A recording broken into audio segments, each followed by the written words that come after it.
සම්මා සම්බුදු සරණයි.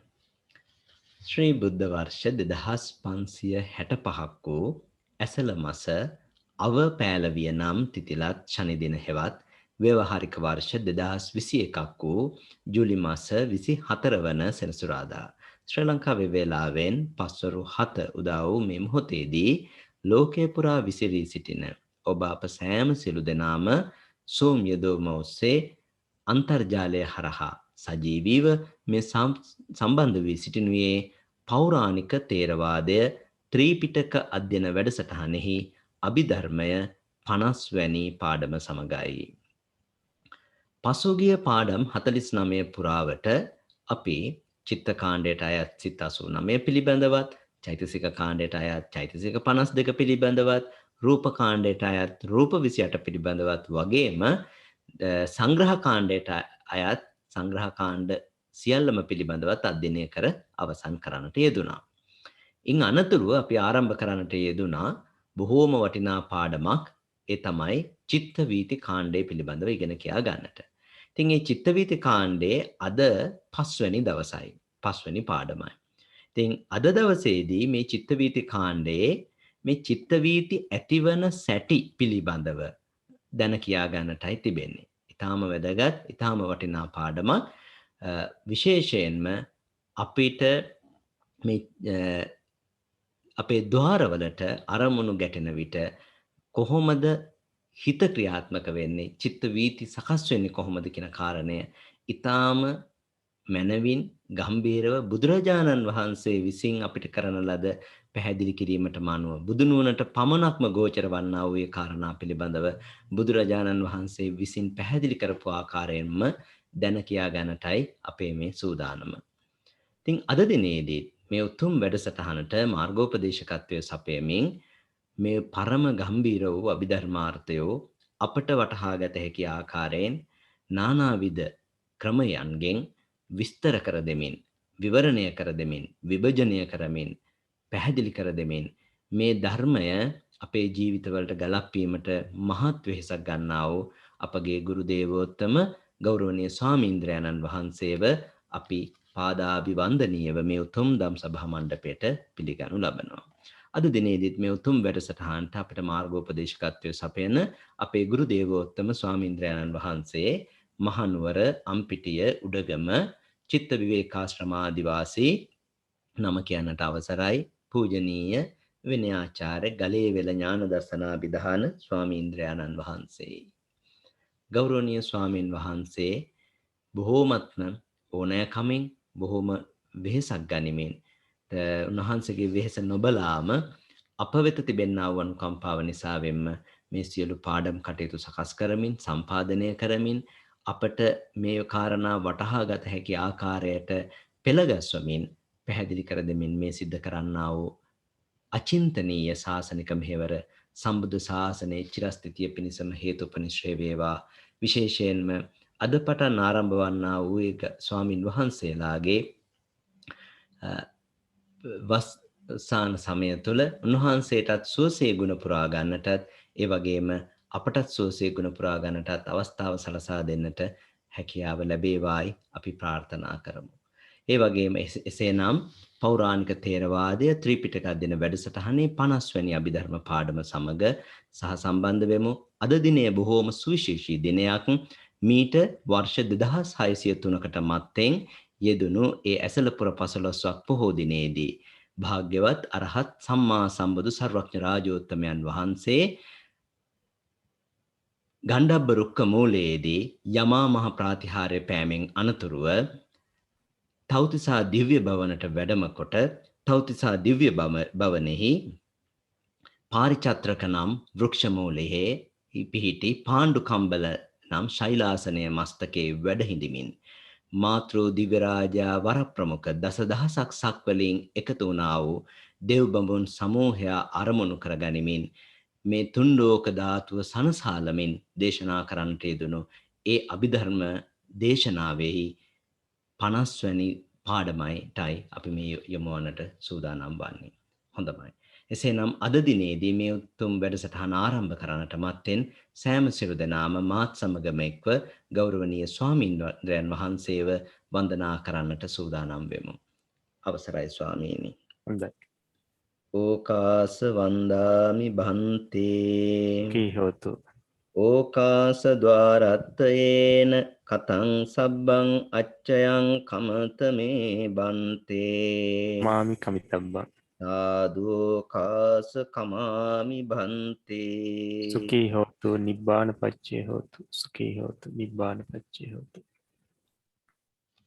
ගෞරවනීය ස්වාමින් වහන්සේ පෞරාණික තේරවාදය ත්‍රිපිටක අධ්‍යයන වැඩසටහනෙහි 50 වෙනි අභිධර්මය හා පාලි භාෂා පුහුණුව වැඩසටහනට සහසම්බන්ධ වීමට ලෝකයේ රටවල් ගණනාවක සිට බොහෝ දෙනෙක් Zoom යෙදුම ඔස්සේ සහසම්බන්ධ වී සිටිනෝ. අප වෙත අනුකම්පාවෙන් මීළඟ අභිධර්ම පාඩමත් පාලි භාෂා පුහුණුවත් ආරම්භ කරන මෙන් පාද නමස්කාර පූර්වකව සියලුම දෙනා වෙනුවෙන් ආරාධනා කර සිටිනවා. අවසරයි.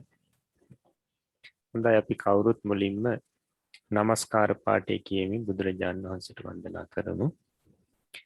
නමෝ තස්ස භගවතු අරහතෝ සම්මා සම්බුද්දස්ස නමෝ තස්ස භගවතු අරහතෝ සම්මා සම්බුද්දස්ස නමෝ තස්ස භගවතු අරහතෝ සම්මා සම්බුද්දස්ස. සෑම සියලු දෙනාටම තෙරුවන් සරණයි. අදත් අපි අපේ අභිධර්ම පාළි වැඩසටහනේ තවත් එක් දවසක් සම්පූර්ණ කරන්නයි මේ සූදානම් වෙන්නේ.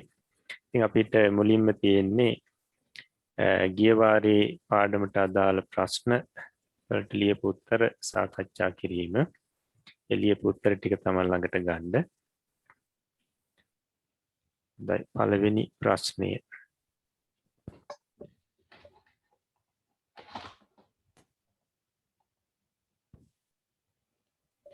පළවෙනි ප්‍රශ්නේ බලන්න. චක්ෂුර්ද්වාරික අතිමහන්තාරම්මන වීතිෙහි එන මුල් භවාංග සිත් අතීත භවාංග භවාංග චලන භවාංග උපච්ඡේද යනුවෙන් හඳුන්වා ඇත්තේ කුමක් නිසාද? පිළිතුරු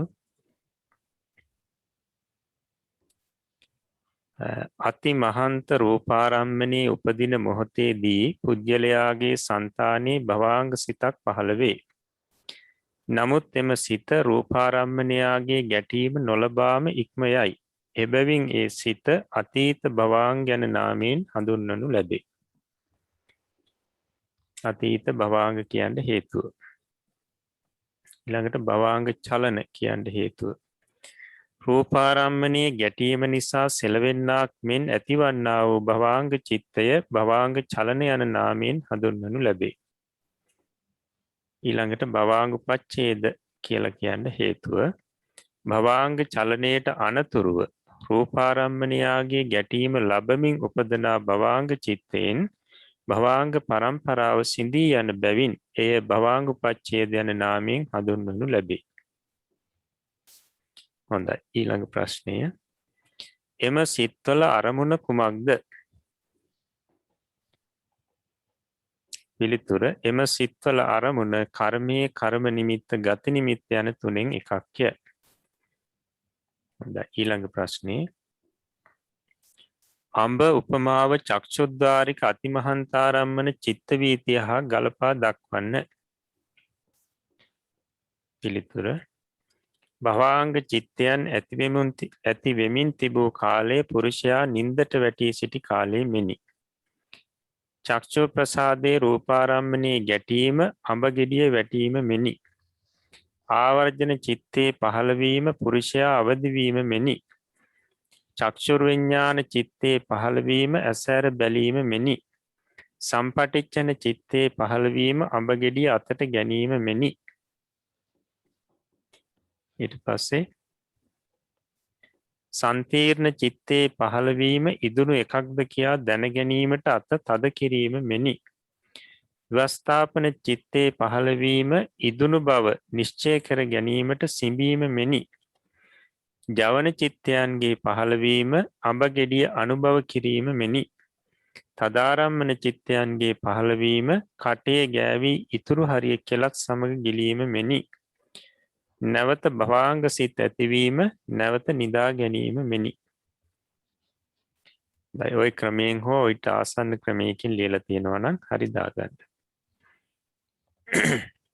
හොඳයි අද දවසේදී අපිට තියෙන්නේ චිත්ත වීති ඇතිවන සැටි කියන පාඩම ඉගෙන ගන්න පැහැදිලි කරගන්න. හොඳයි පාඩම කියන්නකෝ.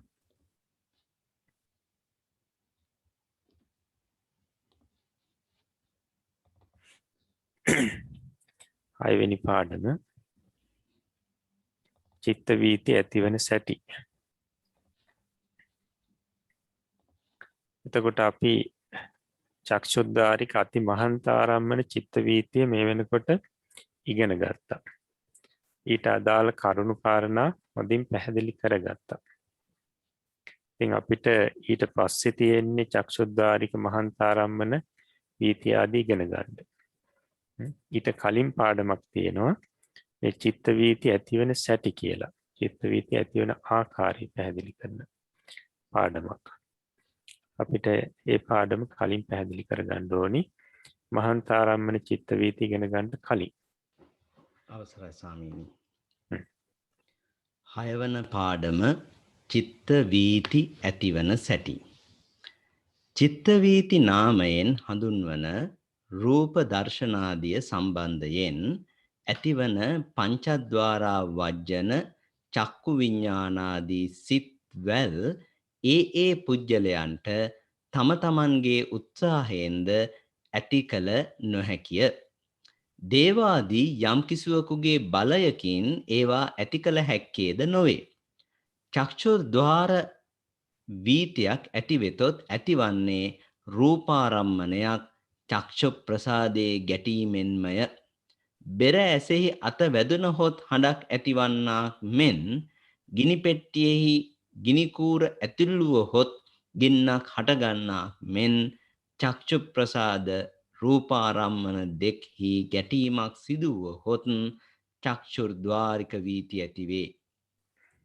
චක්ෂු ප්‍රසාදයෙහි රූපයක් ගැටුණු කල්හි ඇතිවන පංචද්වාරා වජ්ජනාදී සිත් පෙළ අවුල් නොවන ලෙස පංචද්වාරා වජ්ජන චක්කු විඤ්ඤාණ සම්පටිච්ඡන සම්තිරණාදී වශයෙන් පිළිවෙල නොඉක්මවා ඇතිවන ලෙස විධානය කරන්නෙක්ද නැත. එසේ නැතිව මේ සිත් පිළිවෙලට ඇතිවන්නේ පූර්ව සිත්වල බලයෙන්මය. පංචද්වාරා වජ්ජනයක් ඇතිවීම නිසා එය ළඟට ඇතිවීමට යෝග්‍ය වූ චක්කු විඤ්ඤාණය ඇතිවේ. චක්කු විඤ්ඤාණය ඇතිවීම නිසා එය ළඟට ඇතිවීමට නිසි සිත වූ සම්පටිච්ඡනය ඇතිවේ. සම්පටිච්ඡනාදිය ඇතිවීම නිසා සම්තිරණාදියද එසේ ක්‍රමානුකූලව ඇතිවේ. නියාම ධර්ම විධානය කරන්නකු නැතිවම ක්‍රමානුකූලව සිත් ඇතිවිය හැකි බව දැක්වීම පිණිස පෞරාණිකාචාර්යයන් විසින් නියාම ධර්ම කතාව දක්වා තිබේ. ඒ මෙසේය. බීජ නියාමය, ඍතු නියාමය, කර්ම නියාමය, ධර්ම නියාමය, චිත්ත නියාමයයි නියාම ධර්ම පසෙකි. අඹ ඇටයකින් කජු පැලයක්, දෙහි පැලයක්, දොඩම් පැලයක් ඇති නොවී අඹ පැලයක්ම ඇතිවීම, කොස් ඇටයකින් කොස් පැලයක්ම, පොල් ගෙඩියකින් පොල් පැලයක්ම යනාදී වශයෙන් ඒ බීජයෙන් ඒ ජාතියේම ගස් හට ගැනීම, කඩල ගසේ කරටිය උතුරටම හැරී සිටීම, සූර්යකාන්ත ගසේ කරටිය ඉර දෙසටම හැරීම, පොල් ගෙඩියේ ඇස් 3ක් ඇතිවීම යනාදිය බීජ නියාමය. ඒ ජාතිවලට අයත් ගස්වැල් වල එකම කාලයකදී දලු මල් ඵල හට ගැනීම ඍතු නියාමය.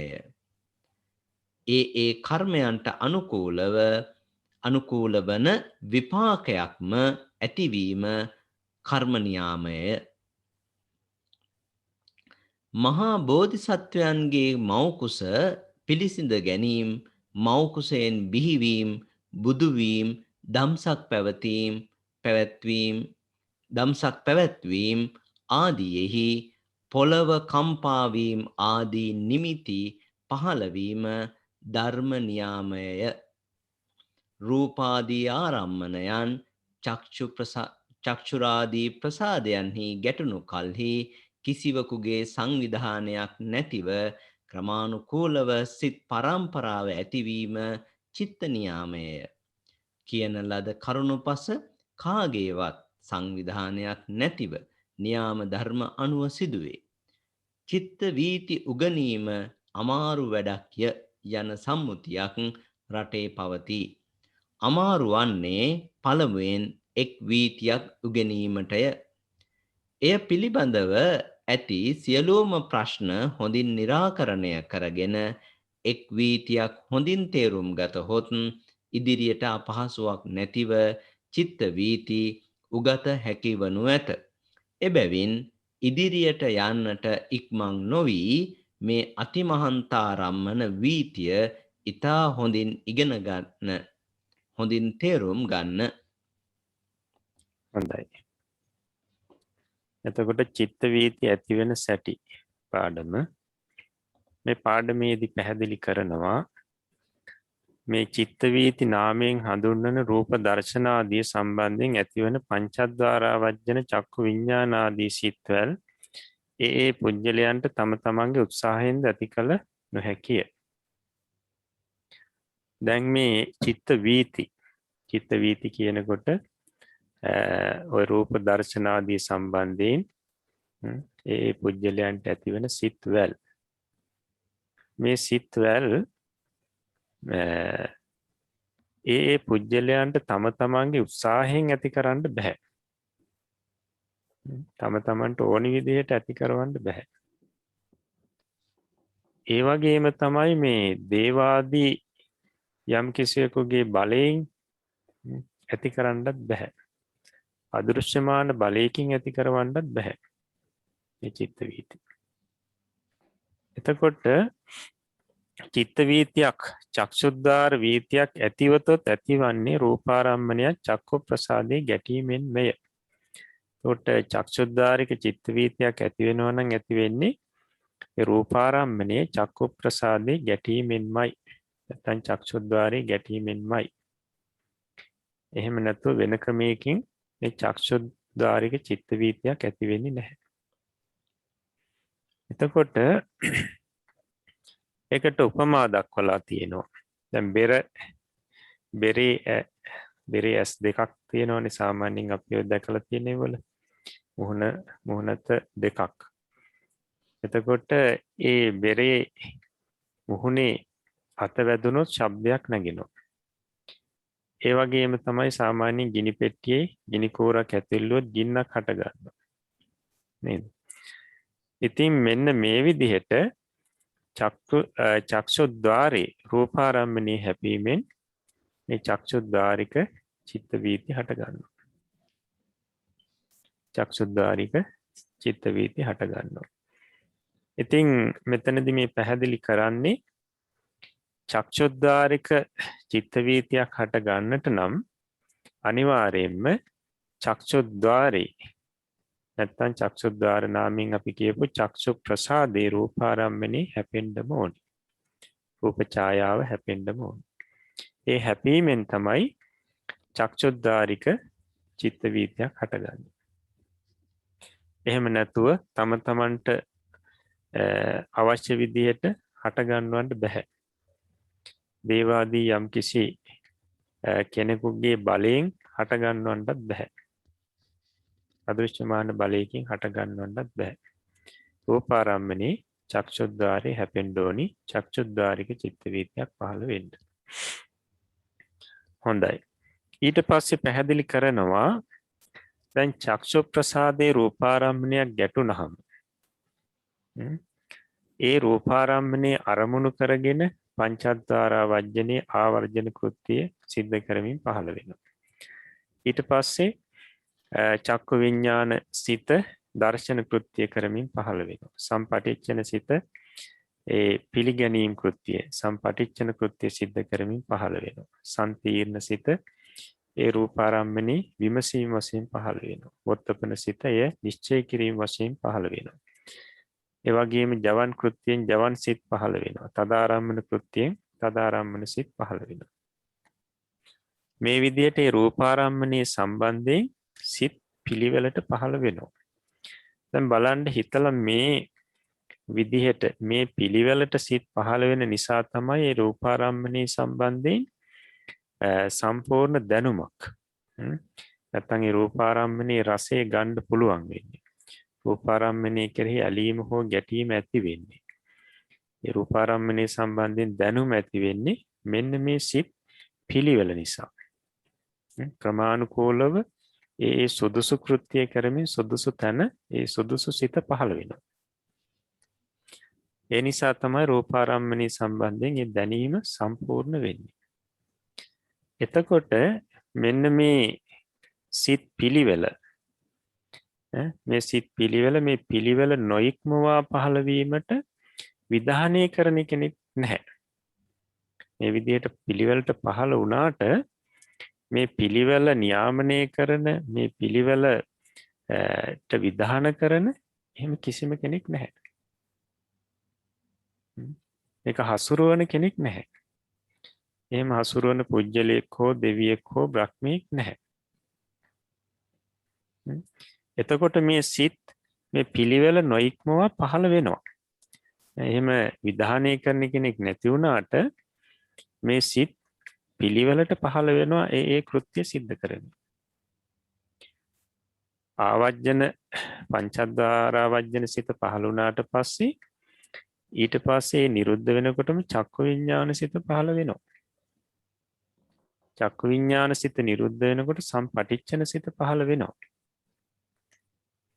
එතකොට ඒ අරමුණ අනිෂ්ඨ අරමුණක් නම් ඒ සම්පටිච්ඡනියත් මේ අහේතුක අකුසල විපාක සම්පටිච්ඡනිය තමයි පහළ වෙන්නේ.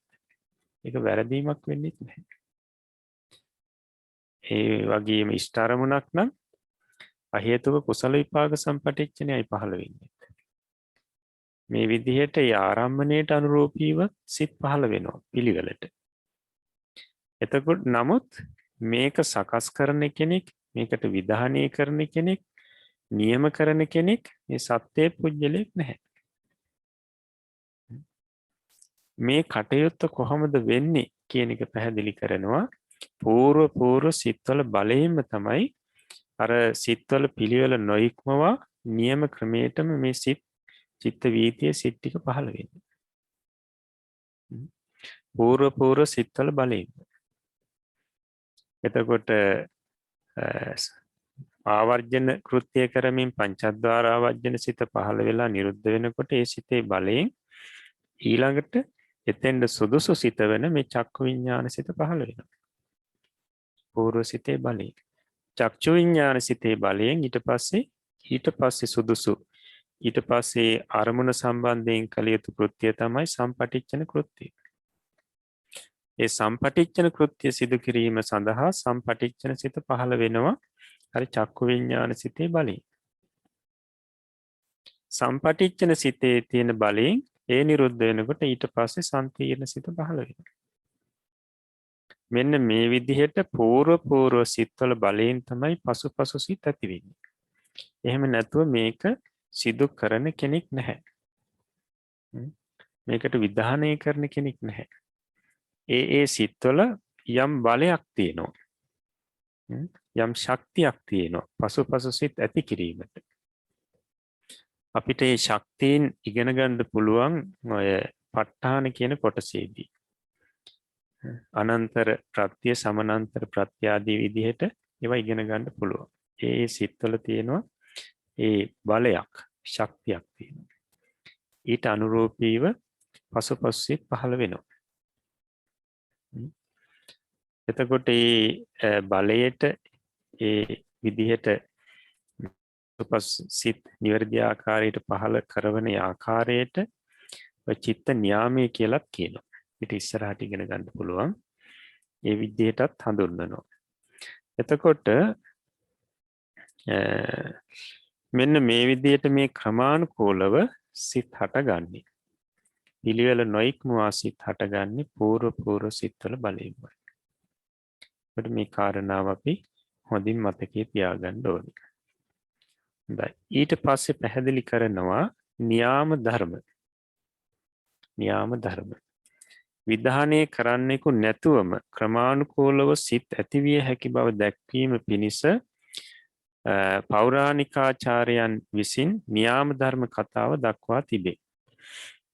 එතකොට මේ විධානය කරන්නෙක් නැතුව ක්‍රමානුකූලව සිත් පහළ විය හැකි බව දැක්වීමට, ඒ සනාථ කිරීමට මේ පැරණි ආචාර්යයන් වහන්සේලා මේ න්‍යාම ධර්ම කතාව ඉදිරිපත් කරලා තියෙනවා. එතකොට අපිට දැන් පැරණි ආචාර්යයන් වහන්සේලා කියනකොට සමහරුන්ගේ හිතවලට නැගෙන්නේ මේ මෑත කාලීනව ස්වාමින් වහන්සේලා කියලා. එහෙම නෙවෙයි, මෙතන පෞරාණිකාචාර්යයන් කියලා පැහැදිලි කරන්නේ අර ධර්ම සංගායක රහතන් වහන්සේලා. මහා කාශ්‍යපාදී මේ මහ රහතන් වහන්සේලායි මේ අදහස් කරන්නේ. එහෙමයි ධර්මයේ සඳහන් වෙන්නේ. එතකොට උන්වහන්සේලා තමයි මේ න්‍යාම ධර්ම ඉදිරිපත් කරලා තියෙන්නේ.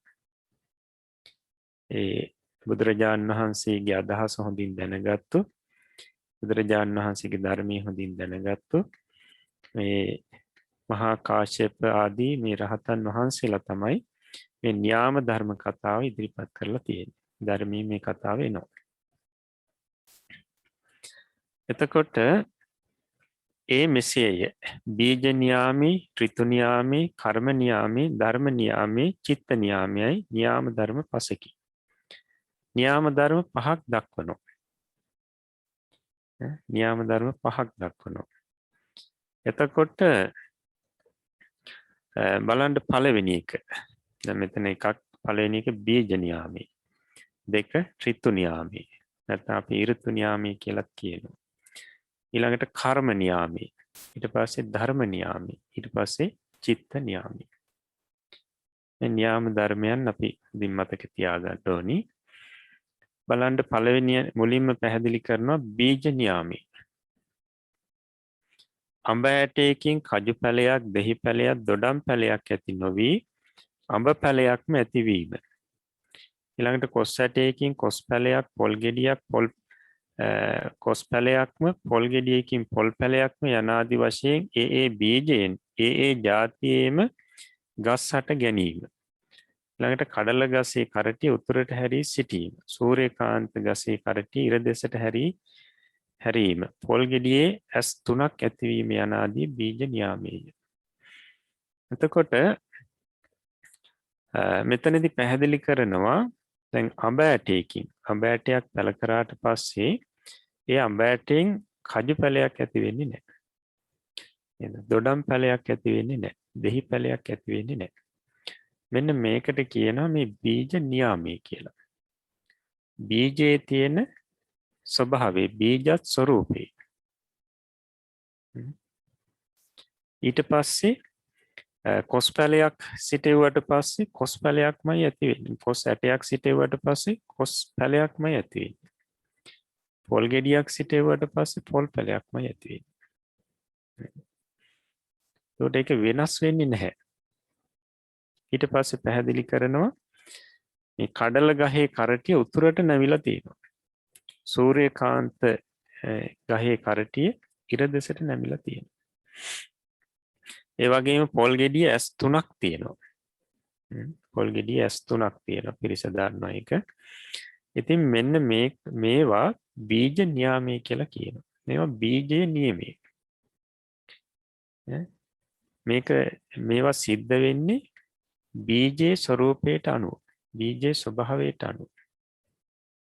එහෙම නැත්නම් අපි කියන්නේ බීජයේ තියෙන ස්වභාව කෘත්‍යමයි. බීජයටම ආවේනික වුණු කෘත්‍ය. එතකොට සාමාන්‍යයෙන් ඒ බීජයෙන් ඒ ජාතියේම ගස් හට ගැනීම මේ සිද්ධ වෙනවා.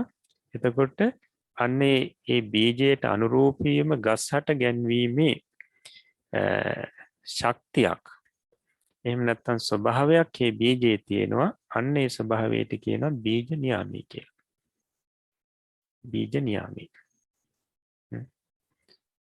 ඉතින් ඒ බීජ නියාමයේ නිසා තමයි ඒ බීජ නියාමයට අනුරූපීව තමයි ඒ බීජයට අනුරූපීවම ඒ පැල ගස් හටගන්නේ. එතකොට ඒ බීජයේ බලයෙන් තමයි ඒ ගහේ යම් යම් වෙනස්කම් ඇති වෙන්නේ. අපි කිව්ව සූර්යකාන්ත ගහේ කරටිය ඉර දෙසට හැරීම. එතකොට මේක කවුරුත් මේ දෙවියෙක් හෝ බ්‍රහ්මියෙක් හෝ වෙනත් කෙනෙක් කරන දෙයක් නෙවෙයි මේ. අබෑටයක් හිටෙව්වට පස්සේ එකකින් අඹපලයක් ඇතිවීම කියන එක මේක කවුරුත් ඇති කරන දෙයක් නෙවෙයි. ඒකට කාගේ හරි ක්‍රියාකාරීත්වයකින් වෙන දෙයක් නෙවෙයි මේක.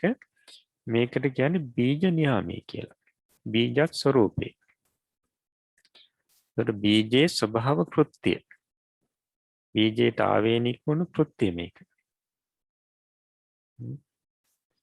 එතකොට මේ බීජයට අනුරූපී වූම පැලයක් හට ගැන්වීම ඊට අනුරූපී වූම මේ පැලේ ස්වરૂපයක් ගැන්වීම කියන මෙන්න මේ ස්වභාවයක් මේ කියන ගුණයක් මේ බීජයේ තියෙනවා. අන්න ඒකට කියන අපි බීජ නියාමී කියලා. බීජ නියමී. ඊට පස්සේ ඒ ජාති වලට අයත් ගස්වැල් වල එකම කාලයකදී දලු මල් පල හට ගැනීම ඍතු නියාමීය. ඊට පස්සේ අපි ඉගෙන ගන්නේ ඍතු නියාමී. ඍතු නියාමී කියලා කියන්නේ ඒ ජාති වලට අයත් ගස්වැල් වල එකම කාලයකදී දලු මල් පල හට ගැනීම. මේ ඍතු නියාමී කියලා. ඍතු නියාමී කියලා කියන. එතකොට මෙතන මේ ඍතුව කියලා අදහස් කරන්නේ ශීත උෂ්ණ දෙක. ශීත උෂ්ණ දෙක. එතකොට ඒ ජාතියට අයිති ගස්වැල් වල එකම කාලයකදී මල්ඵල දලු හට ගැන්වීමේ ස්වභාවයක් මේ ශීත උෂ්ණ දෙකේ තියෙනවා. ස්වභාව කෘත්‍යයක් තියෙනවා. එම ස්වરૂපයක් තියෙනවා. අන්නේ ස්වરૂපයට කියනවා ඍතු නියාමී කියලා. එතකොට ඒ එකම වර්ගයේ ගස්වැල් වල දලු මල් හට ගැනීම එකම කාලයකදී සිද්ධ වෙනවා. මේක කරන කෙනෙක් නැහැ. මේක වෙන කෙනෙක් කරනවා නෙවෙයි.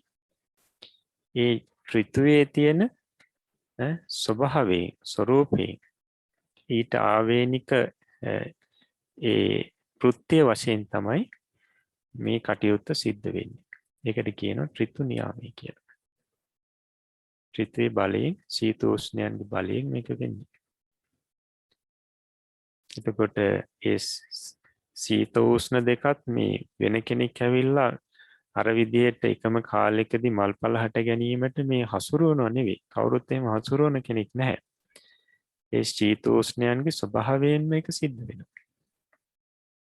ඒකයි කියන්නේ ඒ ශීතෝෂ්ණයන්ගේ ස්වභාව කෘත්‍ය. ස්වභාව කෘත්‍ය තමයි මේ ඍතු නියාම කියලා කියන්නේ.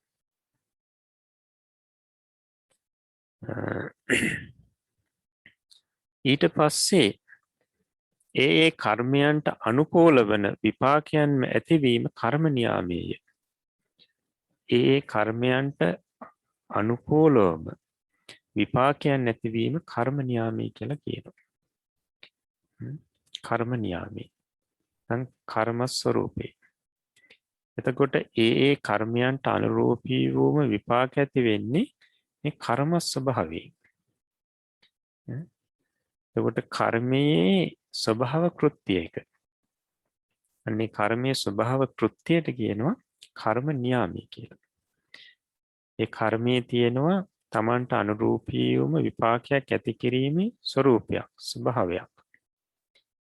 අන්නේ ස්වභාවයට තමයි කර්ම නියාමී කියලා කියන්නේ. එතකොට කුසල කර්ම කරපු පිරිසට ඒ කුසල විපාක ලැබෙනවා. අකුසල් කරපු අයට අකුසල් විපාක ලැබෙනවා. එතකොට මේක කවුරු හෝ විසින් හසුරුවනව නෙවෙයි. කවුරු හෝ විසින් මේක විධානයක් කරනව නෙවෙයි. දෙවියෙක් බ්‍රහ්මියෙක් මේක හසුරුවනවා නියාමනය කරනවා නෙවෙයි. ඒක කර්ම ස්වરૂපයෙන්මයි සිද්ධ වෙන්නේ. කර්මයේ බලයෙන්මයි සිද්ධ වෙන්නේ. එතකොට ඒ කර්මයට තියෙනවා තමන්ට අනුරූපීවම විපාකයක් ඇති කිරීමේ යම්කිසි ස්වභාවයක්. ස්වභාව කෘත්‍යයක. ඒ ස්වභාවයෙන්ම සිද්ධ වෙන කෘත්‍යයක් ඒක. කර්මය. අන්න ඒකට කියනවා කර්ම නියාමය කියලා. කර්ම නියාමය. එතකොට අපි දන්නවා කුසල් කර්ම කරොත් කුසල් විපාක ලැබෙනවා. යහපත් කර්ම කරොත් යහපත් විපාක ලැබෙනවා. නේද? එතකොට දිව්‍ය ලෝකවල උපදින්න ලැබෙනවා, බ්‍රහ්ම ලෝකවල උපදින්න ලැබෙනවා, මනුෂ්‍ය ලෝකේ සැප සම්පත් ඇති උපදින්න ලැබෙනවා. එතකොට මේක සිද්ධ වෙන්නේ කර්ම නියාමයට අනුව. ඊට පස්සේ අකුසල් කර්ම කරොත් සතර අපාය උපදින්න වෙනවා, දුක් විඳින්න වෙනවා, ඒ දුක් විපාක ලැබෙනවා. එතකොට මේක ලබලා දෙන කෙනෙක් නැහැ. දෙවියෙක් හෝ බ්‍රහ්මයෙක් හෝ මේක කරනව නෙවෙයි. හසුරුවනව නෙවෙයි. ඒ කර්ම ස්වરૂපයෙන්මයි සිද්ධ වෙන්නේ. කර්ම බලයෙන්මයි සිද්ධ වෙන්නේ. මේකට අපි කියනවා කර්ම නියාමය කියලා. එතකොට දැන් සාමාන්‍යයෙන් ත්‍රි හේතුක කර්ම කරපු අයට ත්‍රි හේතුක විපාක, ද්වි හේතුක විපාක, අහේතුක විපාක ලැබෙනවා. ද්වි හේතුක කර්ම කරපු අයට ද්වි හේතුක සහ අහේතුක විපාක ලැබෙනවා. ඉතින් මේ විදිහට ඒ කර්මයට අනුරූපීව විපාක ඇති කරනවා. කර්මී. ඒක කර්ම නියාමය. එතකොට මේ කර්ම නියාමයට තවත් අදහසක් දක්වනවා. ඒ කරපු කර්මයට සමාන වූම විපාක ඇති කිරීම. කරපු කර්මයට අතිශයින් සමාන විපාක ඇති කිරීමත් කර්ම නියාමය. ඒ කර්මයේ ස්වභාව කෘත්‍යයක. කර්මයට ආවේනික කෘත්‍යයක. ඒක කර්ම නියාමය. එතකොට පිරිස දැකලා ඇති සමහරෝ අපි හිතමුකෝ සත්තු මරනවා කියලා. එතකොට ඒ සත්තු මරණ පිරිස සත්තු මැරුවේ යම් ආකාරයකටද ඒ ආකාරයටම මැරෙනවා. ඒ ආකාරයටම සමහරට දුක් විඳින්න වෙනවා. එතකොට ඒ කරපු කර්මයට අතිශය සමාන විදිහට විපාක ලැබෙනවා. දැන් මෙහෙම දැකලා ඇති. එතකොට සමහරුන්ට ප්‍රශ්නයක් එන්න පුළුවන් ඒ විදිහටම කොහොමද මේක ලැබෙන්නේ? ඒ විදිහටම කොහොමද මේ විපාක ලැබුණේ? ඒ විදිහට ගැටලු එන්න පුළුවන්. එතකොට දැන් මේ විදිහට කර්මයට අතිශය සමාන විදිහට ඒ විපාක ලබා දීමත් කර්ම නියාමයට අනුවයි සිද්ධ වෙන්නේ. ඒකත් කර්ම නියාමයේම තමයි. ඒකට ධර්මයේ උදාහරණ කිහිපයක් දක්වනවා. එදා කාලේ මේ බුදුරජාණන් වහන්සේ සවැත් නුවර ජේතවනාරාමේ වැඩ ඉන්නවා. ඒ වැඩ ඉන්න කාලේ ස්වාමින් වහන්සේලා එක එක ප්‍රදේශවල වැඩ වාසය කරලා ඉතින් බුදුරජාණන් වහන්සේ වන්දනා කරගන්න සවැත් නුවර ජේතවනාරාමයට වැඩම කරනවා. සමහර ස්වාමින් වහන්සේලා දූපත්වල වැඩ වාසය කරලා ඉතින් නැව් නැගලා බුදුරජාණන් වහන්සේ බලන්න සවැත් නුවරට එනවා. සමහර ස්වාමින් වහන්සේලා බොහෝම දුර බැහැර ඉඳලා පයින්ම දවස් 2-3ක් ගත කරමින් ගෙවාගෙන බුදුරජාණන් වහන්සේ දකින්න වැඩම කරනවා. ඉතින් මේ ඒ කාලේ අද කාලේ වගේ මේ යාන වාහන සුලභව තිබුණේ නැහැ. ඉතින් ඒ නිසා බොහෝ දුරට උන්වහන්සේලා පයින්ම තමයි වැඩම කරේ. ඉතින් මේ විදිහට මේක ස්වාමින් වහන්සේලා පිරිසක්. ඉතින් කල්පනා කරනවා බුදුරජාණන් වහන්සේ වන්දනාමාන කරගන්න ඕනේ. බොහෝ කාලෙකින් දැක්කේ නැහැ. ඒ නිසා සවැත් නුවරට වැඩම කරන්නට ඕනි කියලා ඉතින් මේ ස්වාමින් වහන්සේලා පිරිස ඉතින් පාත්‍ර සිවුරු අරගෙන ඉතින් සවැත් නුවර බලා වැඩම කරනවා. ඉතින් මේ වැඩම කරන අතරේදී උදේ දාන වේලාව කිට්ටුණා. ඉතින් ඊට පස්සේ මේ වැඩම කරන අතරේදී මේ ළඟ ගමකට ඉතින් උන්වහන්සේලා පිණ්ඩපාතේ වැඩියා. ඒ පිණ්ඩපාතේ වැඩියට පස්සේ ඉතින් මිනිස්සු දැකලා බොහෝම ශ්‍රද්ධාවෙන් ගෞරවයෙන් යුතු උන්වහන්සේලා ඒ යම් තැනක වඩා හිඳුවගෙන කැඳ කැවිලි ආදී පූජා කරලා ඊට පස්සේ දානීය සකස් වෙන තෙක් ඉතින් ඒ ස්වාමීන් වහන්සේලාගෙන් ධර්ම ශ්‍රවණය කරනවා. බණ අහන උන්වහන්සේලාගෙන්. ඉතින් මේ අතර එක්තරා කාන්තාවක් මේ දානීය සකස් කරමින් හිටියා. ඒ දානීය සකස් කරමින් ඉන්න අතරදී අය මේ ඔය වෑංජනයක් සකස් කරනවා. තෙල් සහිත වෑංජනයක්. එදා කාලේ ඒ ගෙවල් වලට සෙවිලි කරලා තිබුණේ තනකොළ පිදුරු වගේ ඒ දේවල්. ඉතින් මය අර තෙල් සහිත වෑංජනී සකස් කරනකොට අර තෙල් වලට ගින්දර ඇවිලුණා. ඊට පස්සේ ගින්දර ඉහළට මතුවලා වහලේට ඇවිලුණා. ඊට පස්සේ වහලේ අර ඉලුක් මිටිනේ සෙවිලි කරලා තියෙන්නේ. ඉතින් වහලේට ඇවිලෙනකොට වහල ඉලුක් මිටියක් අර ගින්දරත් එක්කම ඉහළට එසවුණා. උඩට විසි වෙනවා. හරියට මේ වෙලාවේදී උඩින් ගියපු ඒ ගෙට උඩින් ගියපු කපුටෙක් හරියටම අර මේ ඉලුක් මිටිය වදිනවා. වැදිලා හරියටම වදිනකොට අර හිස ඉලුක් මිටිය ඇතුළට යනවා. ඊට පස්සේ ගලව ගන්න බෑ. අන්තිමේටම මේ ඉලුක් මිටියේ ගින්දරනේ. ඒ ගින්දරට මහු වෙලා මේ කපුට පිච්චිලා හරියටම අර ගම මැදට වැටෙනවා. ඉතින් ස්වාමීන් වහන්සේලා දැක්ක මේක සිද්ධිය. ඉතින් උන්වහන්සේලා කල්පනා කරනවා අනේ මේ කපුටට වුණු විපත්තිය. හරියටම බලාගෙන ඉඳලා අර ඉලුක් මිටියේ අහසට විසිනවා බලාගෙන ඉඳලාම ඇවිල්ලා හරියටම ඒක ඇතුළට හිස දාගත්තා වගේ. මහා විපතක් නෙමේ සිද්ධ වුණේ. ඉතින් මේ ස්වාමීන් වහන්සේලා කල්පනා කරනවා මේ කපුටට සිද්ධ වුණු විපත ගැන මොකද්ද මේකට හේතුව කියලා මේ දැනගන්න ඒක පැහැදිලි කරන්න සුදුසු වෙන කිසිවෙක් නැහැ බුදුරජාණන් වහන්සේ හැර. ඒ නිසා අපි බුදුරජාණන් වහන්සේ මුණ ගැහිලා මේ ගැන අහමු. මේක හරියට දැනගමු කියලා මේ ස්වාමීන් වහන්සේලා කතා වුණා. තීරණය කරගත්තා. ඊට පස්සේ මේ ස්වාමීන් වහන්සේලා දවල් දානි වළඳලා නැවතත් සවැත් නුවර බලා වැඩම කරනවා. ඔය අතරටම තවත් ස්වාමීන් වහන්සේලා පිරිසක්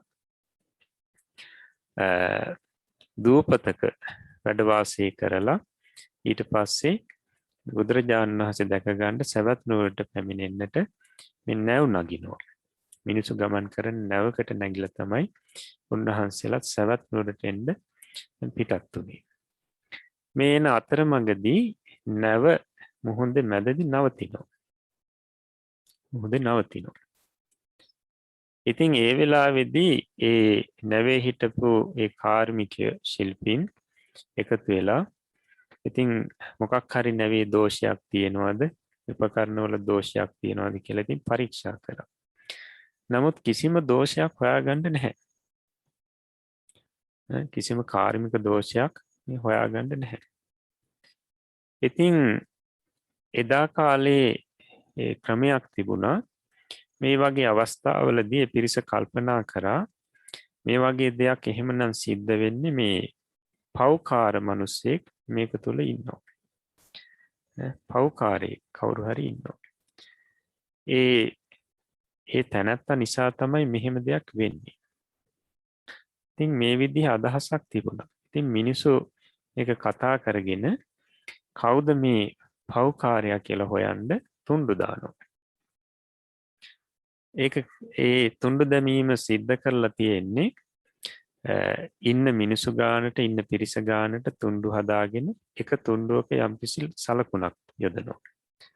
ඒ සලකුණක් කරනවා. ඊට පස්සේ ඔක්කොම තුන්ඩු ටික අර නවලා දානවා. දැම්මට පස්සේ එක එක්කිනා ගන්න ඕනේ. අන්න අර සලකුණ යොදපු තුන්ඩුව ලැබුණු කෙනා තමයි පෞකාරයා කියලා තීරණය කරන්නේ. ඉතින් මේ විදිහට මේ පිරිස කරනවා තුන්ඩු දැම්මා. ඉතින් අර පෞකාර පුජ්‍යලය හඳුනා ගන්න යදපු තුණ්ඩුව ලැබුණේ ඒ නැවේ හිටපු නාවිකතුමාගේ භාර්යාවට. ඉතින් දැන් මේක හිතා ගන්නත් බෑ පිරිසට අදහ ගන්නත් බෑ. ඊට පස්සේ නැවත දැම්මා.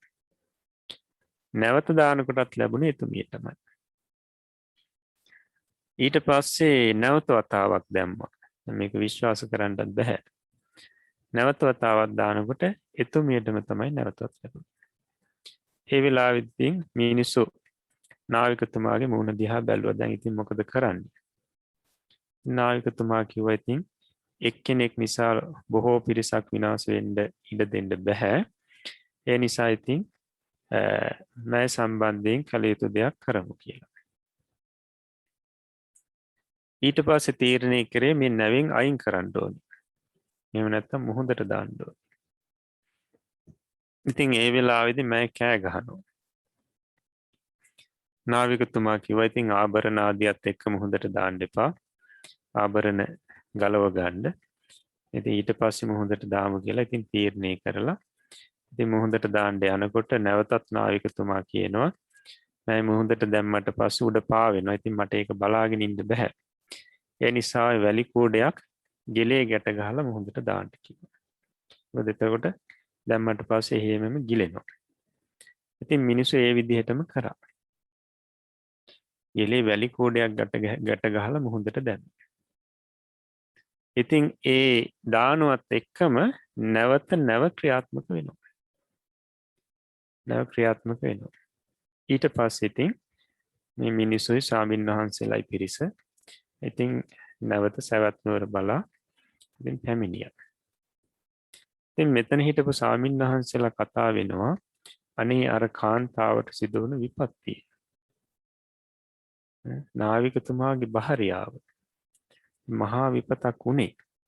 මේකට හේතුව මොකක්ද? මේ ගැන අපි බුදුරජාණන් වහන්සේගෙන් අහලා දැනගමු. මේ ස්වාමීන් වහන්සේලා පිරිසත් මේක හිතේ තියාගෙන බුදුරජාණන් වහන්සේ මුණ ගැහිලා මේ ගැන විස්තර දැනගමු කියලා පිටත් වෙනවා. ඔය අතරටම තවත් ස්වාමීන් වහන්සේලා පිරිසක් බුදුරජාණන් වහන්සේ දැක බලා ගන්න සවැත් නුවරට වැඩම කරන්න දැන් පිටත් වෙනවා.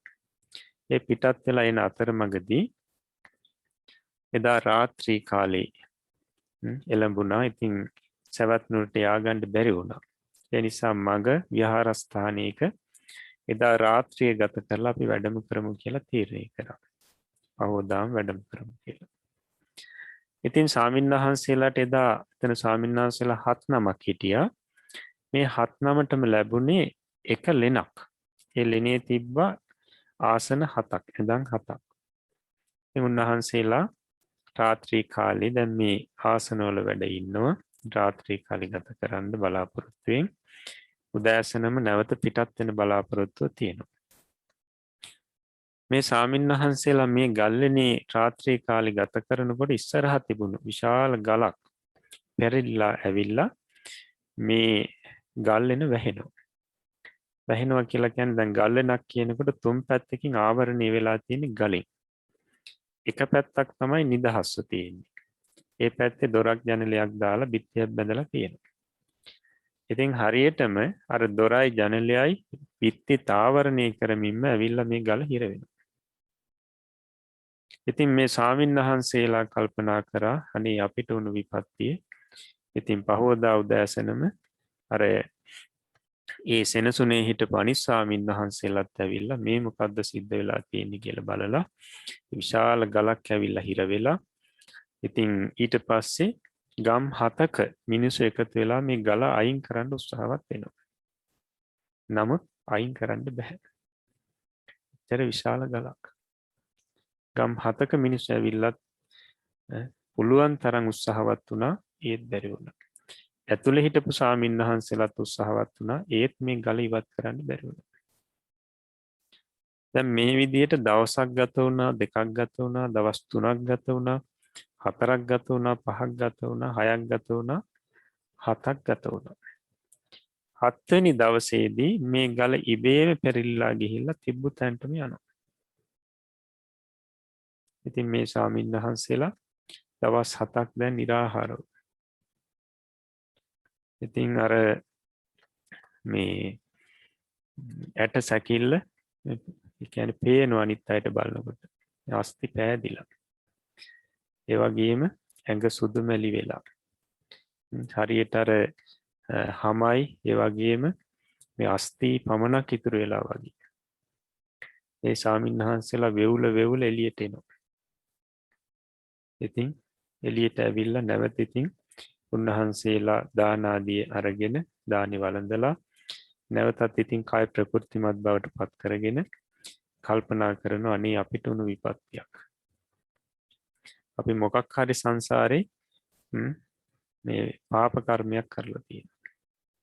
ඒ නිසා දැන් අපි බුදුරජාණන් වහන්සේ මුණ ගැහෙන්නට යන්නේ. අපි බුදුරජාණන් වහන්සේ මුණ ගැහිලම මේකට හේතුව විමසමු. මේ ස්වාමීන් වහන්සේලාත් දැන් පිටත් වුණා.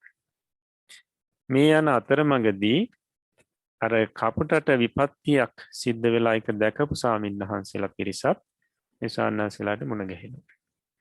ඒ වගේම අර නැවුනගල පැමිණිච්ච ස්වාමීන් වහන්සේලා පිරිසත් මේ ස්වාමීන් වහන්සේලාට මුණ ගැහෙනවා. මේ තුන් පිරිසම එකට බුදුරජාණන් වහන්සේ බැහැ දැකීම සඳහා වැඩම කරනවා. ඉතින් බුදුරජාණන් වහන්සේ වැඩ සිටින සවැත් නුවර ජේතවනාරාමයට මේ ස්වාමීන් වහන්සේලා තුන් පිරිසම වැඩම කරා. වැඩම කරාට පස්සේ බුදුරජාණන් වහන්සේ වන්දනා කරලා ඉතින් පැත්තකින් වාඩි වුණා. ඊට පස්සේ බුදුරජාණන් වහන්සේ ඉතින් සුව දුක් විමසනවා. පහසුවෙන් වැඩම කරාද කොහොමද කියලා. ඊට පස්සේ අන්න අර කපුටට සිදු වුණු විපත්තිය දැකපු ස්වාමීන් වහන්සේලා මුලින්ම කියා සිටිනවා ස්වාමීනි ඔබ වහන්සේ දැකීමට අපි වැඩම කරනකොට මගදී අපි ගමකට පිණ්ඩපාතේ වැඩම කරා. ඉතින් එහෙදී අපිට කැඳ කැවිලි ලැබුණා. ඊට පස්සේ දානීය සකස් වෙන තෙක් අපි ධර්මීය දේශනා කරමින් හිටියයි ගමේ මිනිසයන්ට. අන්නේ අතරේදී මේ විදිහේ සිදුවීමක් සිදු වුණා. කපුටෙක් ආකාශයෙන් ගියා. ඒ අවස්ථාවේදී අර ගෙට ගිනි අරගෙන ඒ වහලේ තිබුණු අර ඉලුක් මිටියක් ගිනිගෙන අහසට විසුණා. ඒ ඉලුක් මිටියට කපුටගේ හිස ගිහිල්ලා කපුටා පිච්චිලා මරණයටපත් වෙලා බිම වැටුණා. ස්වාමීනි මොකක්ද මේ කපුට කරගත්තු පාප කර්මී සංසාරේ? අන්න ඒ වෙලාවේදී බුදුරජාණන් වහන්සේ දේශනා කරනවා මහණෙනි වෙන කෙනෙක් කරපු දෙයක් නෙවෙයි කපුටම සංසාරේ කරගත්තු දෙයක විපාකයයි ලැබුණේ කියලා. විපාකයක් ඔය ලැබුණා. ඉතින් ඒ වෙලාවේදී පැහැදිලි කරනවා මහණෙනි අතීතේ බරණැස් නුවර හිටිය එක්තරා ගොවියෙක්. මේ ගොවියට හිටිය ගවයෙක්. ඉතින් මේ ගවයා හීලා නැහැ. ඉතින් අර නගුලට තියලා බැඳලා හානකොට නැත්නම් වෙන වැඩ කටයුතු කරගන්නකොට ටික දුරක් යනවා හේම ආයෙත් බිම වැතිරෙනවා. ආයෙත් අර කෝටුවෙන් ගහලා නැගිටවගෙන ආයෙත් ටික දුරක් ගියාට පස්සේ ආයෙත් බිම වැතිරෙනවා. ඉතින් හීලා කරගන්න හරි අමාරුයි. මේ ගොවියට හරියට තරහ ගියා. හරියට තරහ ගියා. ඊට පස්සේ කෝපයෙන් මැඩිලා ඉතින් කල්පනා කරා. ඊට පස්සේ ගවයාට කියනවා නුඹ එහෙනම් අද ඉඳලා කොතනම වැතිරිලා ඉන්න ඕනේ. දිගටම වැතිරිලා ඉන්න අවශ්‍ය කටයුතු මම කරන්න කියලා පිදුරු ගොඩක් ගෙනල්ලා අර පිදුරු ඇඟේ බැඳලා මේ ගවයාගේ පිදුරු වලට ගිනි තියනවා. ඉතින් ඒ ගින්නට අහු වෙලා මේ ගවයා මැරෙනවා. බුදුරජාණන් වහන්සේ දේශනා කරනවා මහණෙනි මේ කල මේ කපුට තමයි එදා ගොවියා. මේ කපුට තමයි එදා ගොවියා. ඉතින් ඒ කරගත්තු කර්මයට නිරේ ගිහිල්ලා ඉපදිලා දීර්ඝ කාලයක් දුක් විඳා. ඊට පස්සේ මේ තිරිසන් ආත්ම භාවයේ ඉපදුනා. ඉතින් ඒ තිරිසන් ආත්ම භාවයේ කපුටෙක් වෙලාම 7 වාරයක් ඉපදුනා. ඒ ඉපදුණු 7 වාරෙදීම මෙන්න මේ විදිහට මේ පිච්චිලා මැරෙන්න සිද්ධ වුණා. මේ විදිහට ශරීරයේ පිච්චිලා මැරෙන්න සිද්ධ වුණා කියලා භාග්‍යවතුන් වහන්සේ දේශනා කළා. එතකොට බලන්න අර ගවයා මැරුවේ කොහොමද? පිදුරු දාලා ගිනි තියලා. ගින්නෙන් පිලිස්සලානේ ගවයා මැරුණේ. එතකොට බලන්න මේ කපුටටත් මැරෙන්න වෙන්නේ කොහොමද? ගින්නෙන් පිලිස්සලා. අන්න බලන්න ඒ කරපු කර්මයට අතිශයින් සමාන විදිහටම විපාක ලැබෙනවා. අතිශයින් සමාන විදිහටම විපාක ලැබෙනවා. ඉතින් මේක කර්ම නියාමයි. මේක සිද්ධ වෙන්නේ කර්ම නියාමයට අනුව. කිසිවෙක් සංවිධානය කරනවා නෙවෙයි. ඒ කර්මයේ තියෙන කර්ම ස්වභාවයෙන්මයි මේක සිද්ධ වෙන්නේ. ඊට පස්සේ මේක අහගෙන හිටපු මේ ස්වාමීන් වහන්සේලා අතරින් අර කාන්තාවට සිදුවුණු ඒ සිදුවීම සම්බන්ධයෙන් ඒක දැකපු ස්වාමීන් වහන්සේලා කියා සිටිනවා ස්වාමීනි ඔබ වහන්සේ දැක ගැනීම සඳහා නැවුනගල එනකොට අපිටත් මෙන්න මෙහෙම සිදුවීමකට මුහුණ දෙන්න සිද්ධ වුණා.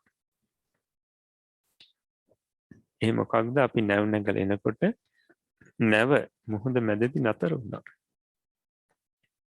ඉතින් ඊට පස්සේ ඒ නැවේ මොන හරි කාර්මික දෝෂයක් තියෙනවද කියලා පිරිස සොයා බැලුවා. නමුත් එහෙම තිබුණේ නැහැ.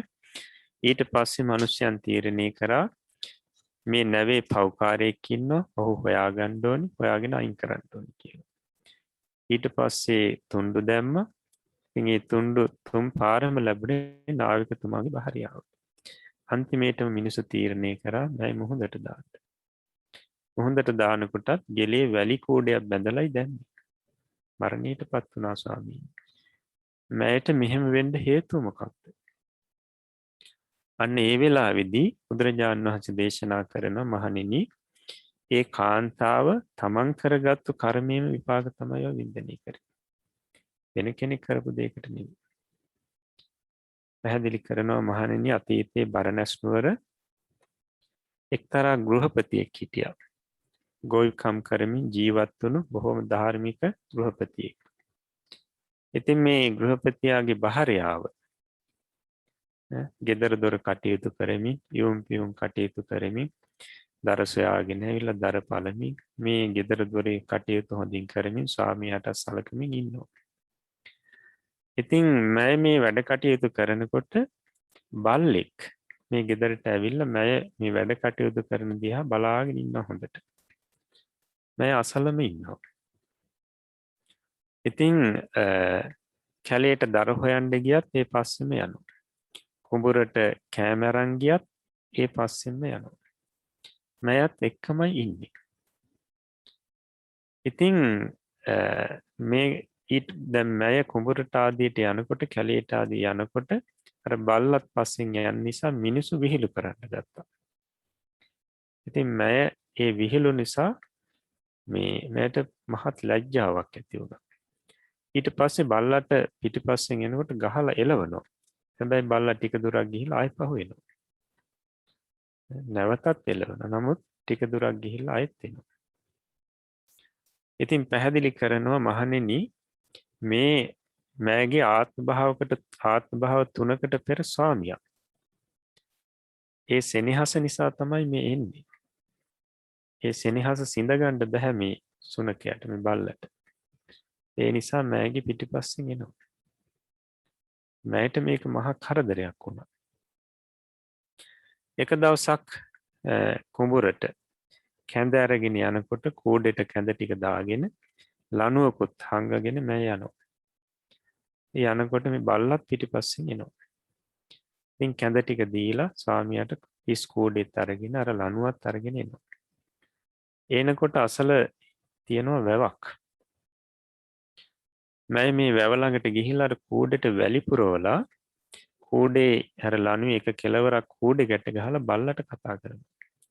ඉතින් බල්ලට කතා කරනකොට බොහෝ කාලෙකින් මට හොඳට කතා කරා අඬ ගැහුවා කියලා සතුටින් යනවා. බොහොම සතුටින් යනවා. ඉතින් ඒ ළඟට ගියාට පස්සේ අර ලණුවේ අනිත් කෙලවර බල්ලගේ බෙල්ල ගැට ගහනවා. ඊට පස්සේ වැලි කූඩේ අර ගැඹුරු ජලයට දානවා. වැලි කූඩේ පිටිපස්සේ ඒ ලණුවෙන් බැඳලා හිටපු බල්ලත් ඒ පිටිපස්සෙම ඒත් එක්කම ගිහිල්ලා වතුරේ ගිලිලා මැරෙනවා. වතුරේ ගිලිලා මැරෙනවා. බුදුරජාණන් වහන්සේ දේශනා කරනවා එදා ඒ බල්ලා ගිල්ලවලා මැරුවේ මෙදා මේ නාවිකතුමාගේ භාර්යාව. ඉතින් මෑට ඒ අකුසලයට නිරේ ඉපදිලා බොහෝ දුක් විඳින්න උනා. බොහෝ කාලයක් දුක් විඳිනවා. ඊට පස්සේ මේ මනුස්ස ලෝකෙ ඉපදුනාට පස්සේ සිය වතාවක් සිය වතාවක් මේ මනුස්ස ජීවිතවලදී මෙන්න මේ විදිහට අර ගෙලේ වැලි කෝඩයක් බැඳලා වතුරට දාලා මැරෙන්න උනා. වතුරට වැටලා මැරුණා. ඉතින් ඒ හැම අවස්ථාවකදීම පැහැදිලි කරනවා ගෙලේ වැලි කෝඩයක් බැඳලා තමයි වතුරට දාලා තියෙන්නේ. ඒ විදිහටම මැරෙන්න සිද්ධ වෙනවා. ඊට පස්සේ මේක අහගෙන හිටපු ස්වාමින්වහන්සේලා අතරින් අර තමන්ට මහා විපත්තියක් වුණානේ. ගල්ලෙනේ හිර වෙලා ඉන්න උනානේ ස්වාමින්වහන්සේලා. පිරිසකට ඒ ස්වාමින්වහන්සේලා අහනවා ස්වාමීනි අපිටත් එනකොට මහා කරදරයකට මුහුණ දෙන්න වුණා. අපි ඔබ වහන්සේ බලන්න එනකොට එදා රාත්‍රී කාලේ සවැත් නුවරට එන්න වැඩම කරන්න නොහැකි වුණු නිසා අපි මග විහාරස්ථානයක ගල්ලෙනක තමයි රාත්‍රී කාලේ ගත කරේ. ඉතින් ගල්ලෙනේ රාත්‍රී කාලේ ගත කරනකොට විශාල ගලක් ඇවිල්ලා අපේ ලෙනේ ඒ දොර ආවරණය වුණා. ඉතින් අපිට එළියට එන්න බැරුව දවස් 7ක් අපි දුක් විඳා. ඉතින් මේකට හේතුව මොකක්ද ස්වාමීනි කියලා අසා සිටියා. අන්න ඒ වෙලාවේදී පැහැදිලි කරනවා මහණෙනි නුඹලත් ඒ නුඹලා කරපු කර්මයකටම විපාක තමයි ඔය වින්දනය කරේ. වෙන කෙනෙක් කරපු දෙයකට නෙවෙයි.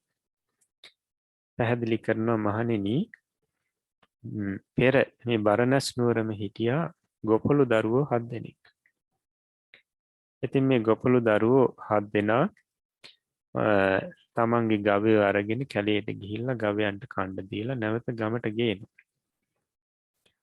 ඉතින් මේ යන අතර මඟදී එක්තරා දවසකදී දකින්න ලොකු තලගොයෙක්.